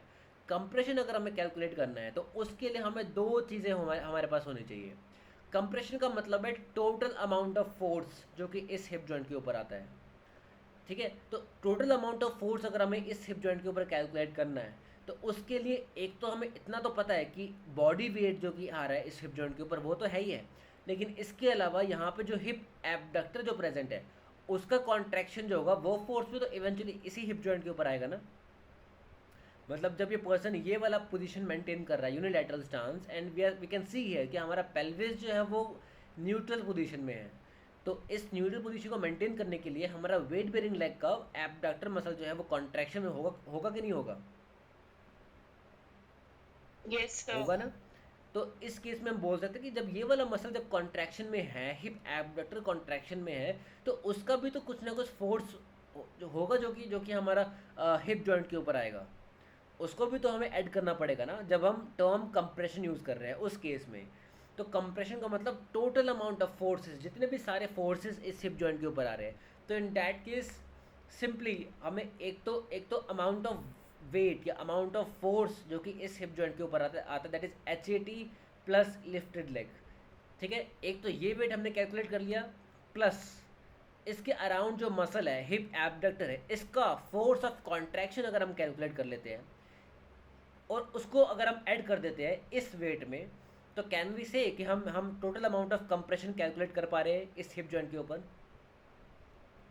देखो यहाँ पे दिया हुआ है कि अगर हमें टोटल अमाउंट ऑफ कंप्रेशन इस हिप जॉइंट के ऊपर कैलकुलेट करना है, in this case body weight that is HATLL, LL का मतलब है lifted leg, head arm trunk and lifted leg, head arm trunk and lifted leg का कंबाइंड वेट जो कि हमने कैलकुलेट किया 5/6 of whole body weight, plus force of abductors, because अभी यही मसला है जो कि कंट्रैक्शन में है, तो फोर्स ऑफ एबडक्टर्स दोनों को अगर हम ऐड कर देंगे तो टोटल जो वैल्यू निकल के आएगी वो हमारा total amount of joint compression निकल के आएगा इस हिप जॉइंट के ऊपर। यहाँ तक कोई डाउट? No, sir. ओके मुझे बहुत कम रिस्पांस मिल रहा है। आई जस्ट वांट सब एक बार रिस्पॉन्ड करो, बिकॉज ये चीज़ आई डोंट थिंक कि आप अनलेस किसी अच्छी यूनिवर्सिटी में अगर जाते हो तो वहाँ पे शायद फिर भी पढ़ा ये चीज़ अच्छे से, लेकिन आई डोंट थिंक कि कहीं पे पढ़ाया जाएगा, तो इसलिए this thing is really important. सबको ये चीज़ समझ आ रही है कि नहीं आ रही? कोई पीछे तो नहीं रह गया? मतलब कोई अगर पीछे रह गया तो जस्ट लेट मी नो, कोई इशू नहीं है, बिकॉज ये मेरे को पहली बार में समझ नहीं आया था, मुझे खुद बहुत टाइम लगा था समझने में। नहीं सर, आ रहा है समझ। आ रहा है समझ, ठीक है ओके। तो इट मीन्स अगर आपसे जॉइंट कंप्रेशन का डेफिनेशन अगर कोई पूछता है तो क्या क्या चीज़ें आप उसमें ऐड करोगे, कोई बताएगा? जॉइंट कंप्रेशन, अगर हमें किसी भी जॉइंट के ऊपर कंप्रेशन अगर हमें कैलकुलेट करना है, उसके लिए हमें दो चीज़ें चाहिए। क्या क्या चाहिए? एक तो अमाउंट ऑफ वेट जो कि उस जॉइंट के ऊपर आ रहा है, हाँ है ना, प्लस उस जॉइंट की क्लोज प्रॉक्सिमिटी में जो मसल्स हैं जो कि कॉन्ट्रैक्शन में है, उनका अमाउंट ऑफ फोर्स जो कि उस हिप जॉइंट के ऊपर आ रहा है ना, मतलब अमाउंट ऑफ फोर्स जो कि, या फिर अमाउंट ऑफ वेट जो कि उस हिप जॉइंट के ऊपर आ रहा है, plus amount of force of the muscles जो कि एक्टिवेशन में है और जो कि क्लोज प्रॉक्सिमिटी में है उस हिप उस पर्टिकुलर जॉइंट के, दोनों को हम ऐड कर देंगे and eventually we can calculate the total amount of joint compression on that particular hip joint. ठीक है, यहाँ तक हमें समझ आ गया। अब लेकिन अब लेट्स से हमारे पास एक सिनेरियो है यहाँ पे, जहाँ पे पर्सन का वेट हमें पता है जो कि 825 न्यूटन है, जो कि हम स्टैंडर्ड वही लेके चल रहे हैं हर जगह पे। 825 न्यूटन का वेट है इस पर्सन का, एंड यहाँ पे सिर्फ इतनी एडिशनल वैल्यू दी हुई है कि हिप एडक्शन नहीं पेल्विस क्या कहते हैं, ड्रॉप या पेल्विस हाइक का जो टॉर्क है, मतलब ये जो पेल्विस है, ये पेल्विस हाइक या ड्रॉप करेगा अराउंड दिस हिप जॉइंट ना, इस हिप जॉइंट के अराउंड ये पेल्विस ड्रॉप या हाइक करेगा। इस केस में लेट्स से अगर ये पेल्विस ड्रॉप कर रहा होता है ना, तो उस केस में मैं क्या टर्म यूज़ करता, मैं बोलता कि इन दिस केस ये राइट साइड है, ये लेफ्ट साइड है, मैं यहाँ पे ये बोलता कि इस साइड, इस पेल्विस का there is left pelvic drop around right hip joint. सही बोल रहा हूँ कि नहीं? Yes, है ना? तो इस केस में मैं, हाँ, तो इस केस में मैं ये बोल सकता हूँ कि यहाँ पे हाँ, तो हम यहाँ पे ये देख सकते हैं कि अगर हम मूवमेंट आर्म की बात करते हैं, movement arm of this pelvis, तो कैन वी से कि बिकॉज लाइन ऑफ ग्रेविटी तो हमारे यहाँ फॉल कर रही है, ये हमारी लाइन ऑफ ग्रेविटी है, बॉडी के line of gravity, because person unilateral stance में है। तो फ्रॉम द एक्सिस जिसके अराउंड मूवमेंट हो रहा है, जिसको हम फल्क्रम भी बोल सकते हैं, वहाँ से लेके अप टू एफर्ट, ये हमारा एफर्ट है ना। देखो ये तो हमारा एफर्ट, बिकॉज ये ग्रेविटेशनल फोर्स दिखाया गया है, ग्रेविटेशनल फोर्स जो कि डाउनवर्ड या फिर लाइन ऑफ ग्रेविटी की बात की गई है, ये हमारा लाइन ऑफ ग्रेविटी है जो कि डाउनवर्ड्स है, और ये हमारा फल्क्रम है। तो ये हमारा एफर्ट हो गया एंड ये हमारा एक्सिस हो गया, या एफर्ट मान लो या लोड मान लो, कुछ भी मान लो इसको, ये हमारा लोड हो गया एंड ये हमारा फल्क्रम हो गया। इन दोनों के बीच में शॉर्टेस्ट डिस्टेंस जो होगा वो हमारा मूवमेंट आर्म होगा ना। मूवमेंट आर्म किसके लिए? मूवमेंट आर्म फॉर दिस, इस पेल्विस का इस पेल्विस का ड्रॉप या हाइक, दोनों में से किसी भी चीज़ के लिए उसके लिए जो मूवमेंट आर्म होगा वो हमारा ये होगा ना, फ्रॉम द एक्सिस और फ्रॉम द फल्क्रम, बिकॉज इसके अराउंड इस पेल्विस का मूवमेंट हो रहा है ना। एंड कहाँ तक? अप टू एफर्ट, और you can say up to load. तो up to this particular force जो कि इस पेल्विस को ड्रॉप कराना चाह रहा है, तो ये हमारा मूवमेंट आर्म निकलेगा ना। इसमें किसी को डाउट? सर आपकी स्क्रीन शो नहीं हो रही है। स्क्रीन विजिबल नहीं है? ये अभी विजिबल नहीं हो रही है, पहले से ही विजिबल नहीं है? सर वो कर्सर मूव नहीं कर रहा था, स्क्रीन तो विजिबल हो रही है, बट आप जो शो करना अच्छा, चाह शो रहे कर थे रहा हूँ शो मैं। नहीं हो रहा था। ओके, एक सेकेंड।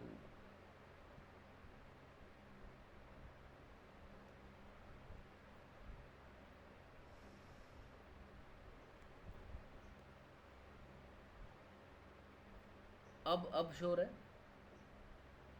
Yes sir. ओके, ठीक है। सबको ये समझ आया कि ये हमारा मूवमेंट आर्म कैसे होगा, ये मूवमेंट आर्म कैसे हुआ। इस पेल्विस के ड्रॉप करने के लिए या हाइक करने के लिए, दोनों केस में ये जो शॉर्टेस्ट डिस्टेंस होगा ये हमारा मूवमेंट आर्म होगा। मूवमेंट आर्म कैसे कैलकुलेट करते हैं? Movement arm is always from the fulcrum और you can say the axis जिसके अराउंड मूवमेंट होता है। इस पूरे पेल्विस का मूवमेंट किसके अराउंड हो रहा है? इस हिप जॉइंट के अराउंड हो रहा है ना। तो ये तो हमारा फल्क्रम है। एंड कौन सा फोर्स है जो कि इस पेल्विस को ड्रॉप कराना चाह रहा है इस केस में? तो वो ये वाला फोर्स है ना, ग्रेविटेशनल फोर्स। तो वो हमारा ये हो गया, यहाँ से पास कर रहा है। तो दोनों के बीच में जो शॉर्टेस्ट डिस्टेंस होगा वो हमारा मूवमेंट आर्म हो गया ना। Movement arm for this pelvis to drop और टू हाइक। या फिर मैं ये टर्म यूज़ कर सकता हूँ, ये मूवमेंट आर्म जो है, ये मूवमेंट आर्म इस पेल्विस के एडक्शन या एबडक्शन टॉर्क के लिए है। ये मतलब ये एक एक टर्म क्लियर होकर चलना बहुत ज़रूरी है, बिकॉज आगे जाके ये टर्म जब यूज़ होते हैं तो वहाँ पे मतलब कोई समझाएगा नहीं, ये टर्म्स फिर एकदम से यूज़ हो जाएंगे। तो सिंपली यहाँ पे व्हाट वी कैन सी कि बिकॉज सबसे पहले इफ आई आस्क यू, अगर बिकॉज ऑफ ग्रेविटी ये पर्सन जब यूनिलैटरल स्टांस में है और अगर मसल एब्डक्टर मसल काम नहीं कर रही, तो उस केस में ये पेल्विस ड्रॉप करना चाहिए। तो उस केस में इस हिप जॉइंट के अराउंड कौन सा मूवमेंट होगा, एडक्शन की एबडक्शन? अगर ये पेल्विस इस एडक्शन ड्रॉप हाँ करेगा तो एग्जैक्टली है ना, ये इस साइड से ये पेल्विस अगर ड्रॉप करेगा, बिकॉज ये लेग हमारा लिफ्टेड पोजीशन में है, तो इस केस में इस हिप जॉइंट के अराउंड एडक्शन मूवमेंट होगा। तो उसको मैं टर्म यूज़ कर सकता हूँ gravitational adduction torque, because gravitational की वजह से तो हो रहा है ना, ग्रेविटेशनल फोर्स की वजह से तो हो रहा है ये। तो gravitational adduction torque, gravitational force की वजह से एक टॉर्क लग रहा है जिसमें ये pelvis as a whole rotate कर रहा है। यहाँ से ये नीचे की तरफ जा रहा है ना। अगर यहाँ पे मैं एक एरो बना सकता हूँ ना, यहाँ पे एक एरो बना सकता हूँ, ऐसे मूवमेंट होगा and around right hip joint. तो it means there is gravitational adduction torque around right hip joint, because of which this pelvis will drop on the non weight bearing side, or you can say on the contralateral side. कोई doubt यहाँ तक? No sir. ठीक है, okay ठीक है। तो इसका मतलब आई होप सबको ये मूवमेंट आर्म वाला कंसेप्ट समझ आ गया। मूवमेंट आर्म हमेशा हमारा एक एक्सिस जिसके अराउंड मूवमेंट होता है, वहाँ से लेके अप टू कोई ना कोई फोर्स जो वो मूवमेंट कराना चाह रहा है। तो यहाँ पे एक ग्रेविटेशनल फोर्स ये इस पेल्विस के ऊपर एडक्शन टॉर्क लगाना चाह रहा है, ग्रेविटेशनल एडक्शन टॉर्क। तो इस ग्रेविटेशनल फोर्स तक कहाँ से, एक्सिस से जो शॉर्टेस्ट डिस्टेंस होगा वो that is the movement arm, that is the movement arm for the gravitational adduction torque. Gravitational adduction torque के लिए जो मूवमेंट आर्म है वो ये है, ठीक है ओके। अब इट मीन्स कि movement arm for this pelvis to drop और टू हाइक, वो हमारा ये आ गया। एंड दूसरा एक और मूवमेंट आर्म की अगर हम बात करें जो कि हमारा हिप एबडक्टर का है, वो हमें दिया हुआ है 5 सेंटीमीटर का, मतलब 10 सेंटीमीटर का हमारा मूवमेंट आर्म है फॉर द पेल्विस हाइक या ड्रॉप के लिए, और यू कैन से हिप जॉइंट एडक्शन एबडक्शन के लिए, वेट बेरिंग वाले हिप जॉइंट का, और यू कैन से एंड इसके अलावा हमारा हिप एबडक्टर का जो मूवमेंट आर्म दिया हुआ है वो हमारा 5 सेंटीमीटर दिया हुआ है, ठीक है। ये मूवमेंट आर्म कैसे, अगेन ये हमने पहले डिस्कस किया है लास्ट क्लास में, जिसके अराउंड मूवमेंट हो रहा है वहाँ से लेके अप टू द पॉइंट जहाँ पे मतलब मसल का ऑरिजिन एंड इंसर्शन आप देख सकते हो ना, मसल का अलग से ऑरिजिन यहाँ से है लेकिन इंसर्शन यहाँ तक है। तो वी कैन से कि यहाँ से लेके यहाँ तक जो शॉर्टेस्ट डिस्टेंस होगा that will be the movement arm of the hip abductor. ये कंसेप्ट हम डिस्कस कर चुके हैं लास्ट क्लास किसी क्लास में कर चुके हैं ना, हिप एबडक्टर का मूवमेंट आर्म, जहाँ पे हमने डिस्कस किया था कि अगर कॉक्सा वेल्गा होता है ना, कॉक्सा वेल्गा के केस में मूवमेंट आर्म हिप एबडक्टर का डिक्रीज हो जाता है। कॉक्सा वेल्गा जहाँ पे head neck and shaft of femur जो है वो एक लाइन में आ जाते हैं, in that case movement arm हमारा हिप एबडक्टर का डिक्रीज कर जाएगा, बिकॉज उस केस में हमारा ऑरिजिन एंड इंसर्शन ऑलमोस्ट आसपास आ जाएगा, and because of that shortest distance जो होगा वो हमारा बहुत कम हो जाएगा, because of that movement arm जो है हमारा हिप एबडक्टर का वो कम हो जाएगा।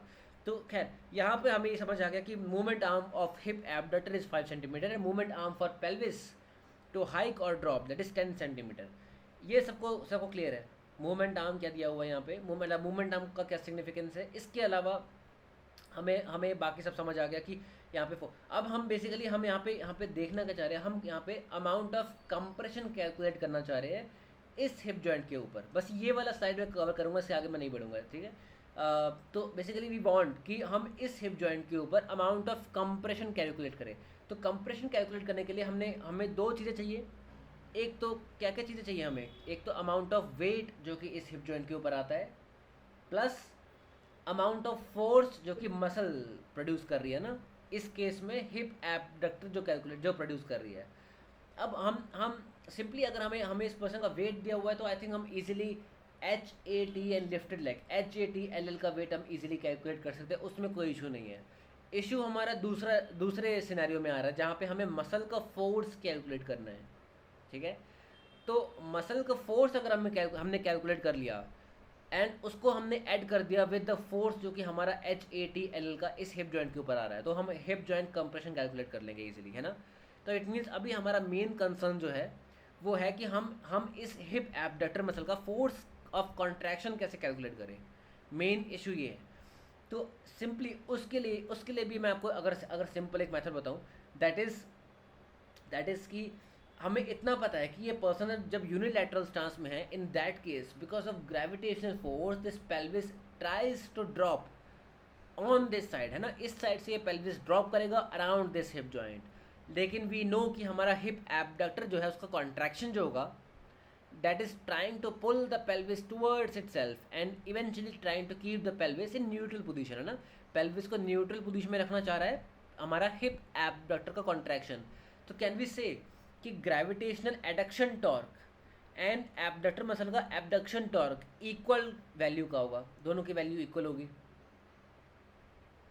ये मैं रिपीट करूँ फिर से? हाँ सर, एक बार ओके मैं ये बोल रहा हूँ कि हमें इतना पता है कि बिकॉज ऑफ ग्रेविटेशनल फोर्स ये पेल्विस जो है, pelvis drops on this side around this hip joint, around the weight bearing hip joint, pelvis drops on this particular side, है ना, इतना हमें पता है, जो कि हम कह सकते हैं, जिसको हम कहते हैं ग्रेविटेशनल एडक्शन टॉर्क। तो ग्रेविटेशनल एडक्शन टॉर्क अगर यहाँ पे लग रहा है बिकॉज ऑफ ग्रेविटेशनल फोर्स, लेकिन एक्चुअली में तो पेल्विस ड्रॉप नहीं कर रहा ना इस साइड से, उसको प्रिवेंट कौन सा कर रहा है, उसको मतलब क्या स्ट्रक्चर प्रिवेंट कर रहा है हमारे पेल्विस को ड्रॉप होने से? हिप एबडक्टर ना, तो क्या है ना, हाँ, हिप एबडक्टर का कॉन्ट्रैक्शन जो है वो प्रिवेंट कर रहा है। तो कहना इसे कि इस हिप एबडक्टर का जो एबडक्शन टॉर्क है, जो एबडक्शन टॉर्क इस पेल्विस के ऊपर डाल रहा है एंड ग्रेविटेशनल एडक्शन टॉर्क जो है, दोनों की वैल्यू इक्वल है, तभी तो इवेंचुअली ये पेल्विस न्यूट्रल पोजीशन में रहेगा।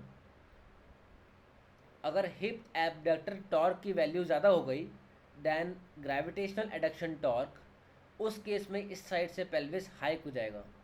और अगर ग्रेविटेशनल एडक्शन टॉर्क की वैल्यू ज़्यादा हो गई हिप एबडक्शन टॉर्क से, तो उस केस में पेल्विस इस साइड से ड्रॉप कर जाएगा। कोई doubt? No sir. No, sir. सबको समझ आ रहा है? Yes sir. ठीक है, Yes, sir. तो इसका मतलब सब इस चीज़ पे वो कर रहे हैं कि मतलब कि hip abductor torque and gravitational adduction torque दोनों की वैल्यू इक्वल होगी, दोनों की वैल्यू इक्वल हो। तो इट मीन्स कि अगर हमारे पास एडक्शन टॉर्क के लिए दो वैल्यू चाहिए होती है ना हमें। टॉर्क का मतलब क्या? Torque is force into moment arm. तो Momentum. हाँ, तो हिप एडक्शन की अगर हम बात करते हैं, first of all gravitational adduction torque की अगर हम बात करते हैं, तो एडक्शन टॉर्क के लिए हमारे पास मूवमेंट आर्म है एंड हमारे पास अमाउंट ऑफ फोर्स भी है। फोर्स क्या? हमारा 5/6 ऑफ होल बॉडी वेट, मतलब 5/6 ऑफ होल बॉडी वेट जो है वही तो हमारा इवेंचुअली ग्रेविटेशनल फोर्स होगा, जो कि इवेंचुअली हमारा इस पेल्विस को ड्रॉप कराना चाहेगा इस साइड से। 5/6 ऑफ होल बॉडी वेट जो है वही तो हमारा इस हिप जॉइंट के अराउंड एडक्शन टॉर्क लगाएगा, जिस केस में हमारा पेल्विस इस साइड से ड्रॉप करेगा।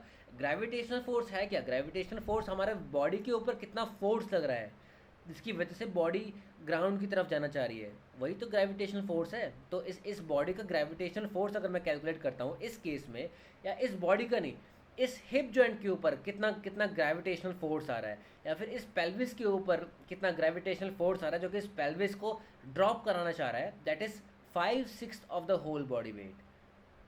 So it means force into moment arm, 5/6 of whole body weight times this 10 centimeter. So can I calculate the amount of gravitational adduction torque? Gravitational adduction torque मैं calculate कर सकता हूँ अगर मैं gravitational force या फिर 5/6 of whole body weight times movement arm of this pelvis, दोनों को अगर मैं मल्टीप्लाई कर दूँ तो दोनों को मल्टीप्लाई करके मैं इस पेल्विस के ऊपर ग्रेविटेशनल एडक्शन टॉर्क कितना लग रहा है वो कैलकुलेट कर सकता हूँ। Yes Yes, sir. सर ठीक है, एक बार फिर रिपीट करता हूँ। मैं ये कह रहा हूँ कि 5/6 ऑफ होल बॉडी वेट हमारा ग्रेविटेशनल फोर्स है जो कि इस पेल्विस को ड्रॉप कराना चाह रहा है। हम इस वेट की बात क्यों नहीं कर रहे? इस वेट से क्या फ़र्क पड़ेगा? लेग के वेट से तो कोई फ़र्क नहीं पड़ेगा ना। इस पेल्विस के ऊपर हमें बात करनी है, इस पेल्विस के ऊपर कौन कौन से फोर्सेज है जो कि इस पेल्विस को ड्रॉप कराना चाह रहे हैं because of gravitational force, that is 5/6 of whole body weight, है ना। तो it means 5/6 of whole body weight जो कि ग्रेविटेशनल फोर्स है टाइम्स दिस 10 सेंटीमीटर जो कि मूवमेंट आर्म है, दोनों को अगर हम मल्टीप्लाई करें तो we can easily calculate the amount of gravitational adduction torque. And हमें ये पता है, अगर हमने ग्रेविटेशनल एडक्शन टॉर्क हमने कैलकुलेट कर लिया, जो कि हमारा एडक्शन टॉर्क हमने कैलकुलेट किया, जो कि हमारा निकल के आया इवेंचुअली, देखो यहाँ पे दिया हुआ है 5/6 ऑफ होल बॉडी वेट, जो कि हमारा 687.5 न्यूटन है, टाइम्स दिस 10 सेंटीमीटर, जिसको हमने मीटर में किया, जो कि 0.1 मीटर होना चाहिए, यहाँ पे 0.01 नहीं होगा, दिस शुड बी 0.1 मीटर, ठीक है।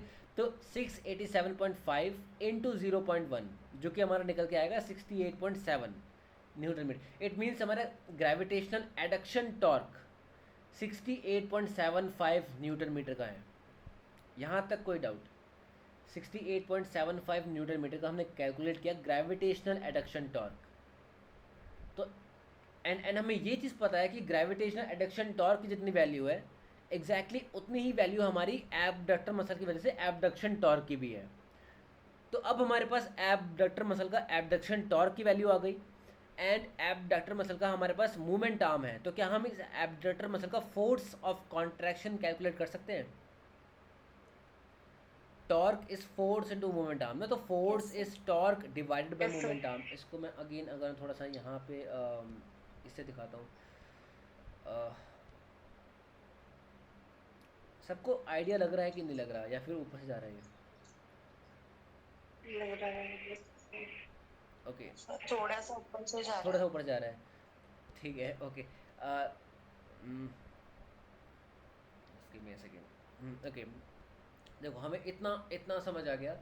देखो ये हमारा पेल्विस है, पेल्विस के ऊपर हमारा ये ग्रेविटेशनल फोर्स आ रहा है, जो कि मैंने बहुत गलत बनाया।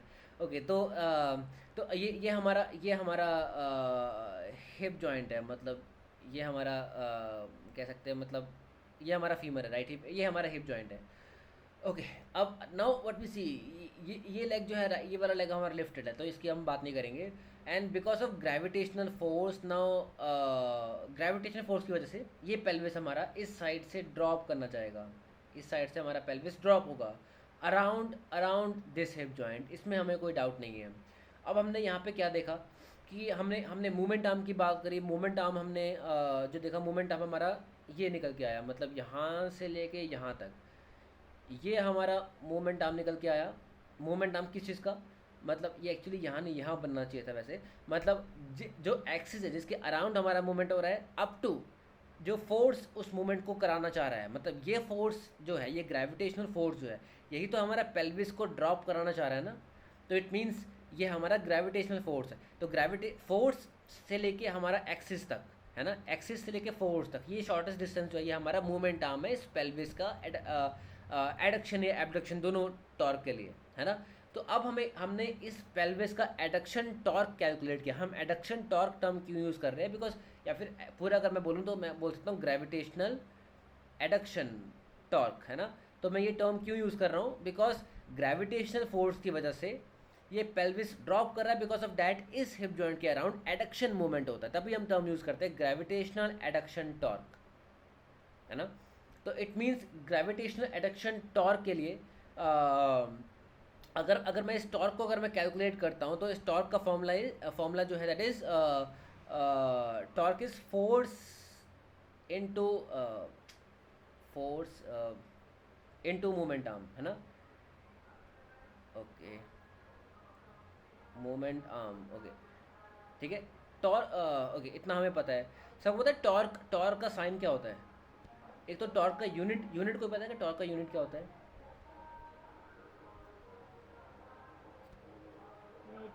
न्यूटन मीटर ना। Force is newton, moment arm हमारा मीटर में है ना। तो torque is force into moment arm, newton meter, है ना। ओके, ये हमारा यूनिट है। एंड टॉर्क का जो वो होता है क्या कहता है, मतलब साइन जो होता है, that is tau, T A O tau बोलते हैं इसको। ये साइन होता है हमारा इस तरह से कुछ, ठीक है। That is called as TAO tau, ध्यान में रखना, ठीक है। कहीं पे maybe they want ask you, ठीक है, TAO टाउ। तो खैर ये टॉर्क है। टॉर्क हमें ओके, तो हमें इतना समझ आ गया कि टॉर्क, ग्रेविटेशनल एडक्शन टॉर्क जो लग रहा है वो हम कैलकुलेट कर सकते हैं बाय फोर्स कौन सा, ग्रेविटेशनल फोर्स जो कि एडक्शन टॉर्क लगा रहा है, मतलब 5/6 of whole body weight times movement arm कौन सा, ये शॉर्टेस्ट डिस्टेंस हमारा, है ना। तो हमारे पास ये मूवमेंट आर्म है, हमारे पास 5/6 ऑफ होल बॉडी वेट की वैल्यू है। तो हम ग्रेविटेशनल एडक्शन टॉर्क कैलकुलेट कर सकते हैं। एंड हमें इतना पता है कि जितना ग्रेविटेशनल एडक्शन टॉर्क की वैल्यू निकल के आएगी, है ना, उतना ही हमारा हिप जॉइंट का एबडक्टर टॉर्क जो होगा वो भी उतना ही होना चाहिए, तभी तो इवेंचुअली हमारा पेल्विस जो है वो न्यूट्रल पोजीशन में रहेगा, है ना। तो इट मीन्स अब हिप जॉइंट का मतलब ग्रेविटेशनल एडक्शन टॉर्क की हमारे पास कुछ वैल्यू निकल के आई, है ना। तो अब हमें पता है कि अगर हम हिप जॉइंट का एबडक्शन टॉर्क की अगर हम वैल्यू कैलकुलेट करना चाहते हैं, तो हिप जॉइंट का हमारे पास मूवमेंट आर्म है, इसका मूवमेंट आर्म हमारे पास है ना। एंड हमारे पास इसका एबडक्शन टॉर्क की वैल्यू हमारे पास है ना। टॉर्क की वैल्यू है एंड मूवमेंट आर्म की वैल्यू हमारे पास है। तो हम इसका फोर्स कैलकुलेट कर सकते हैं हिप एबडक्टर का। Torque is force into moment arm, तो force is torque divided by moment arm, मतलब हिप एबडक्टर का, है ना, हिप एबडक्टर का torque divided by hip abductor का मोमेंट आर्म। जस्ट राइटिंग के लिए आई एम सॉरी, बट हाँ, टॉर्क बाय मोमेंट आर्म, है ना। टॉर्क इसका हमें वैल्यू मिल गई टॉर्क की। जितनी एडक्शन टॉर्क की वैल्यू होगी, ग्रेविटेशनल एडक्शन टॉर्क की, उतना ही हिप एबडक्टर टॉर्क की वैल्यू भी होगी। तो इसकी टॉर्क की वैल्यू हमारे पास है एंड हिप एबडक्टर के मूवमेंट आर्म की भी वैल्यू हमारे पास, जो कि 5 सेंटीमीटर, जो कि 0.05 मीटर निकल के आएगा, ठीक है। तो इसका मतलब हम हिप एबडक्टर का फोर्स ऑफ कॉन्ट्रैक्शन कैलकुलेट कर सकते हैं। एंड बाय डूइंग सो हमारे पास फोर्स जब निकल के आ गया, जो कि लेट्स से हमारे यहाँ पे निकल के, हम देखो यहाँ पे हमने टॉर्क बाय मोमेंट आर्म हमने डिवाइड किया दोनों को, एंड फोर्स की वैल्यू निकल के आई हमारी 1375 न्यूटन। अब हम 1375 न्यूटन, जो कि हमारा हिप एबडक्टर का फोर्स ऑफ कॉन्ट्रैक्शन है, उसको अगर हम ऐड कर देते हैं विद अमाउंट ऑफ वेट जो कि इस हिप जॉइंट के ऊपर आ रहा है, जो कि हमारा 5/6 ऑफ होल बॉडी वेट था, दोनों को अगर हम ऐड कर देंगे तो जो वैल्यू निकल के आएगी वो हमारा total amount of joint compression है। टोटल जॉइंट कंप्रेशन जो कि हमारा इस हिप जॉइंट के ऊपर आ रहा है। तो अगर हमें हिप जॉइंट कंप्रेशन की वैल्यू अगर हमें कैलकुलेट करनी है, that is amount of weight जो कि इस हिप जॉइंट के ऊपर आ रहा है plus amount of force of contraction जो कि एक्टिवेशन में है, जो कि इस जॉइंट के क्लोज प्रॉक्सिमिटी में है। दोनों की वैल्यू अगर हम ऐड करते हैं, only then we can calculate the amount of joint compression. ये सबको क्लियर हुआ कि नहीं? Yes sir, clear. ठीक है, यस सर। ठीक है, कुछ नहीं, Yes, हमने sir. एडक्शन टॉर्क कैलकुलेट किया। एडक्शन टॉर्क और एबडक्शन टॉर्क दोनों की वैल्यू सेम है। एबडक्शन टॉर्क हमें मिल गया एंड एबडक्टर मसल का हमारे पास मोमेंट आर्म है, तो एबडक्टर मसल का हम फोर्स ऑफ कॉन्ट्रैक्शन कैलकुलेट कर सकते हैं। फोर्स हमें मिल गया एबडक्टर का, तो हम इसका force plus 5/6 of whole body weight दोनों को हमने ऐड कर दिया, तो total amount of joint compression हमारा निकल के आ गया। ठीक है, सिंपल। एंड यहाँ पे एक लाइन लिखी हुई है कि hence force of compression of the weight bearing leg during single leg stance, है ना। इसके ऊपर जो अमाउंट ऑफ वेट आ रहा है, अमाउंट ऑफ कंप्रेशन आ रहा है, that is 2 to 3 times the body weight, है ना। मतलब बॉडी वेट अगर इस पर्सन का 825, तो ऑलमोस्ट इसका ट्रिपल मान लो, ट्रिपल इसका जो है दैट इज 2062, है ना। इसका ऑलमोस्ट 3 टाइम्स होगा। अगर हम यूनिलैटरल स्टांस में आते, तो उस केस में हमारा वेट बेरिंग हिप जॉइंट के ऊपर जो अमाउंट ऑफ कंप्रेशन आता है, that is almost thrice of the amount of weight जो कि हमारा उसी हिप जॉइंट के ऊपर था, या अमाउंट ऑफ कंप्रेशन जो कि उसी हिप जॉइंट के ऊपर था जब हम बायलैटरल स्टांस में थे। ठीक है, देखो बायलैटरल स्टांस में अमाउंट ऑफ कंप्रेशन अगर हमें कैलकुलेट करना है, तो क्या यहाँ पे कोई मसल कॉन्ट्रैक्शन की वैल्यू हमें कैलकुलेट करनी पड़ेगी? यहाँ तो नहीं करना होगा ना, यहाँ तो कोई मसल कॉन्ट्रैक्शन है ही नहीं। यहाँ तो सिर्फ बोन स्ट्रक्चर जो है वही सफिशिएंट है ना पेल्विस को न्यूट्रल पोजीशन में रखने के लिए। यहाँ तो कोई मसल एक्टिवेशन हो ही नहीं रहा। तो इस केस में अगर मैं इस हिप जॉइंट के ऊपर अगर अमाउंट ऑफ कंप्रेशन अगर आपको बताऊँ कैलकुलेट करने के लिए, तो that is the amount of weight जो कि हमारा इस हिप जॉइंट के ऊपर आ रहा है, that is 2/3 of whole body weight हमारा हेड आर्म ट्रंक का वेट है, और यू कैन से 2/3 का हाफ, दैट इज़ कितना 2/6 था ना, नहीं कितना 1/6, सॉरी, हाँ 1/6, नहीं 5/6 नहीं, बायलैटरल स्टांस की मैं बात कर रहा हूँ, बायलैटरल स्टांस 1/6। हाँ 1/6, हाँ 1/6 है ना, 1/6 ऑफ होल बॉडी वेट जो होगा, 1/6 ऑफ बॉडी वेट जो है, that is the amount of weight that is being put on this hip joint, और I can say that is the amount of compression as well, है ना। Because यहाँ तो कोई मसल कॉन्ट्रैक्शन हमें calculate करने की जरूरत ही नहीं है। तो इस केस में हम कह सकते हैं कि बायलैटरल स्टांस में जितना अमाउंट ऑफ कंप्रेशन इस हिप जॉइंट के ऊपर आ रहा है, जो हमने वैल्यू कैलकुलेट करी, उससे काफ़ी ज़्यादा अमाउंट ऑफ वेट हम या अमाउंट ऑफ कंप्रेशन हमारा उसी हिप जॉइंट के ऊपर आ जाता है जब वो पर्सन यूनिलैटरल स्टांस में आ जाता है उस केस में, ठीक है।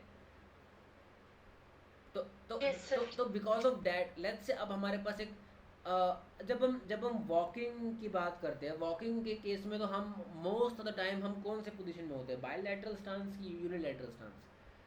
Unilateral यूनिलैटरल stance स्टांस में will होते हैं ना, है ना। एक टाइम पे एक लेग स्टांस फेस में है, दूसरा स्विंग फेस में है।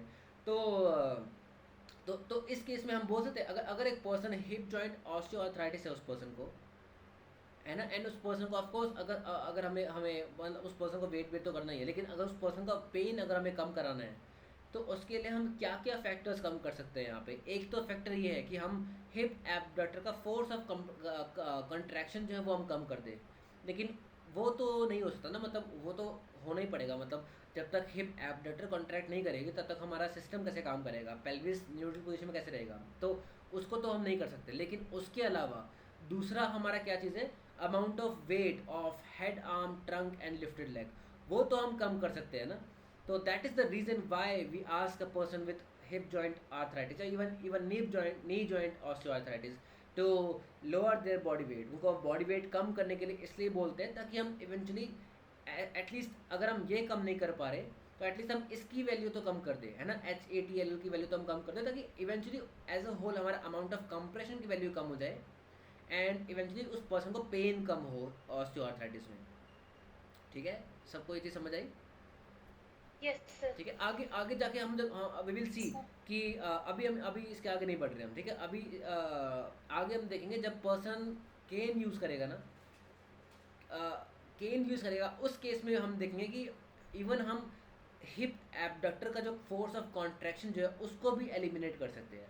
अच्छा, अगर मैं आपसे पूछता हूँ, ये क्वेश्चन बड़ा कॉमनली पूछा जाता है कॉम्पिटिटिव एग्जाम्स में कि हम अगर एक पर्सन को राइट साइड हिप जॉइंट ओए है तो उस केस में if you prescribe a cane to that person, तो वो केन हम उस पर्सन को कहाँ किस साइड पे यूज़ करने के लिए बोलेंगे?